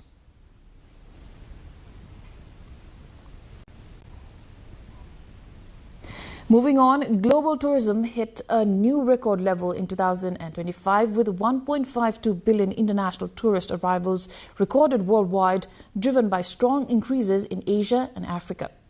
According to UN Tourism, the number of international tourist arrivals last year was 4.0% higher than the 1.4 billion recorded in 2024, reaching its highest level in the post-pandemic era and a new record. Africa saw an 8.0% rise in arrivals in 2025 to 81 million, with Morocco and Tanzania posting particularly strong results. International arrivals grew by 6.0% in Asia and Pacific to reach 331 million in 2025, some 91% of pre-pandemic levels. Europe, the world's most popular destination region, recorded 793 million international arrivals in 2025, a 4.0% increase over the previous year and 6.0% above 2019, the year before the pandemic paralyzed travels. International news coming up next, but before that, a quick look at the headlines once again.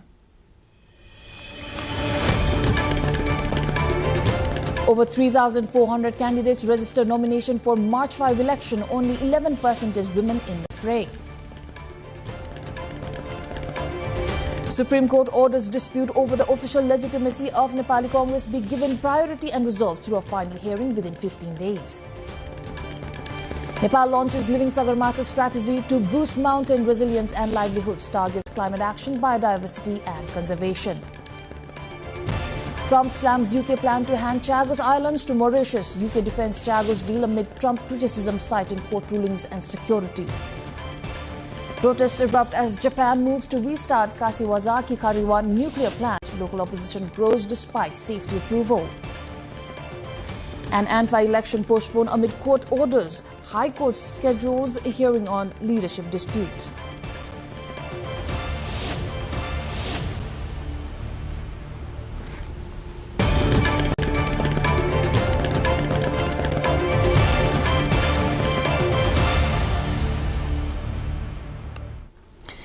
Heavy machinery is being used to assist in the recovery following a two-train crash in southern Spain, which killed at least 41 people.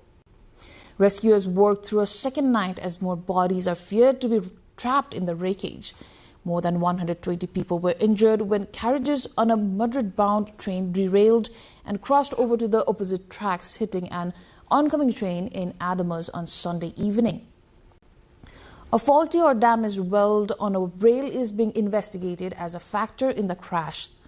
Prime Minister Pedro Sanchez has cancelled his planned trip to the World Economic Forum in Davos, pledging to get to the bottom of Spain's worst train disaster in more than a decade. Now, the UK government has approved plans for a new large Chinese embassy in London after years of debate over potential security risks. Housing Secretary Steve Reed said the decision is now final unless successfully challenged in court. The government emphasized that national security is the top priority and that intelligence agencies were involved throughout the process. Critics, including shadow communities, Secretary James Cleverly and the Liberal Democrats, condemned the move, calling it cowardice and a major mistake. China purchased the Royal Mint Court site near the Tower of London for £255 million in 2018, and security concerns over its location, size and design had been closely scrutinized.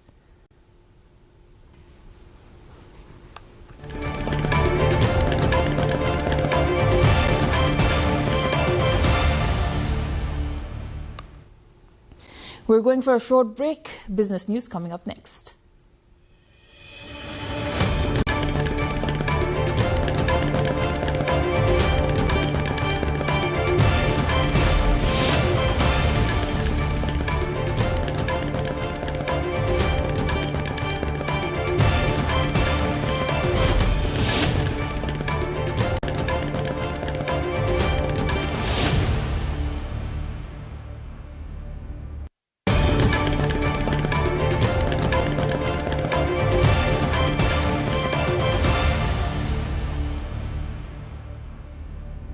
The World Economic Forum WEF annual meeting kicked off in the Swiss resort city of Davos on Monday, with global figures from politics, business, academia, and civil society attending the 5-day event.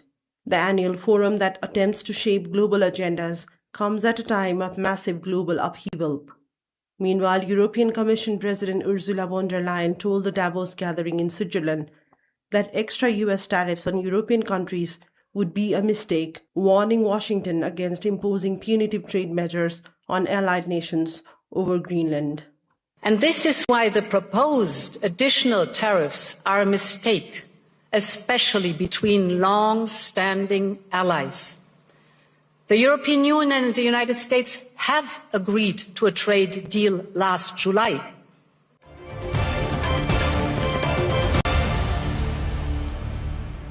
The Bank of Japan is expected to raise its growth forecast on Friday and signal its readiness to hike interest rates further as recent yen falls and prospects of solid wage gains keep policymakers alert to containing inflationary pressure. But BOJ Governor Kazuo Ueda is likely to offer few clues on how soon the central bank could resume rate hikes, a decision complicated by rising bond yields and Prime Minister Sanai Takaichi's announcement on Monday to call a snap election in February. Having just raised interest rates to a 30-year high of 0.75% in December, the central bank is set to keep borrowing costs steady at its two-day policy meeting ending on Friday.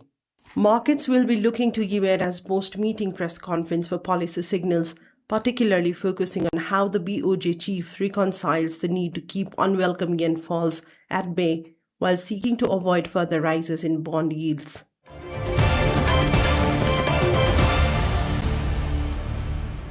Wage growth in the UK eased to 4.5% between September and November, official figures suggest, following a sharp slowdown in private sector pay increases. The pace of pay growth for those employed by private businesses slowed to the lowest rate in 5 years, according to the Office for National Statistics. In contrast, public sector workers saw their wages jump, but the ONS said this was likely due to pay rises being awarded earlier than in the previous year.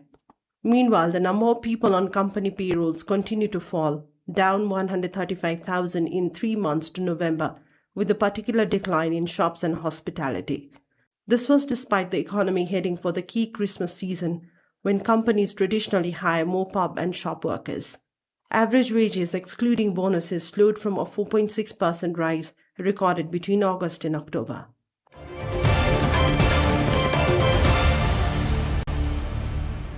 South Korean consumers are snapping up the so-called Dubai-style cookies with rich, oversized desserts, becoming a viral food trend across cafes and bakeries nationwide.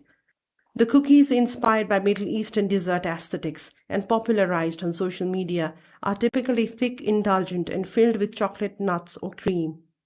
Long queues have formed outside specialty bakeries, while convenience stores and major food chains have rushed to launch their own versions. It is said the craze reflects South Korea's fast-moving food trend culture, driven by social media exposure and consumers' appetite for premium, eye-catching desserts. Bakeries have reported strong sales as demand continues to grow, particularly among young customers.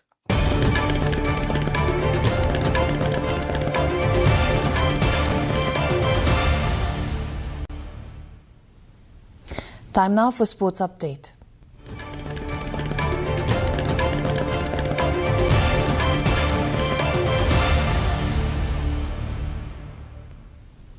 The departmental team Nepal Police Club shared points with Chitlang Football Club after a draw in the ongoing ANFA National League.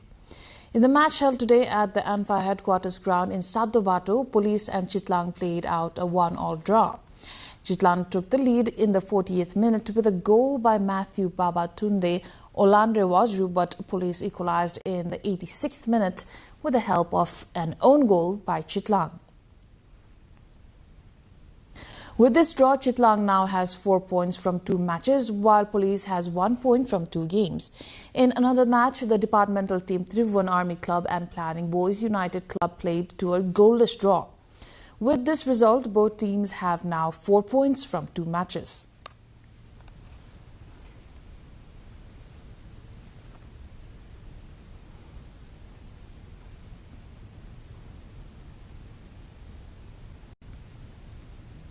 The schedule for the SAF Under-19 Women's Championship to be held in Pokhara has been announced.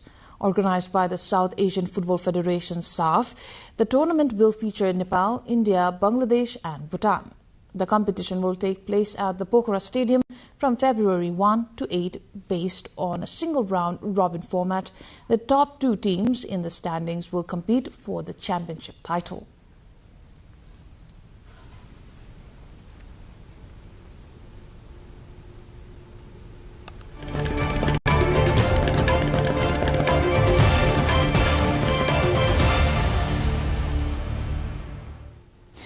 Time now for weather update, first from Nepal and then from around the world.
Now, before wrapping up, let's take a look at the headlines once again.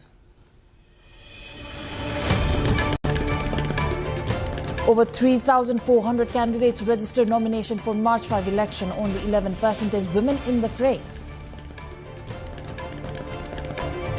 Supreme Court orders dispute over the official legitimacy of Nepali Congress be given priority and resolved through a final hearing within 15 days.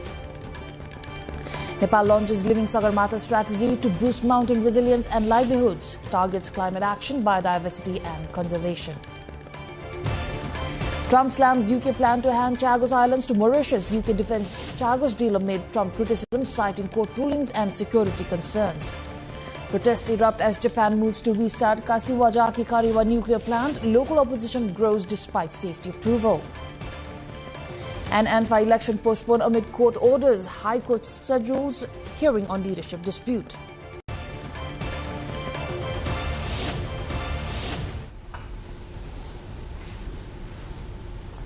That is all for the moment. Do join us through our social media and visit us at www.nepaltelevision.com for more information and news. I am Ipulagi Singh Lama. Thank you for watching. Good night.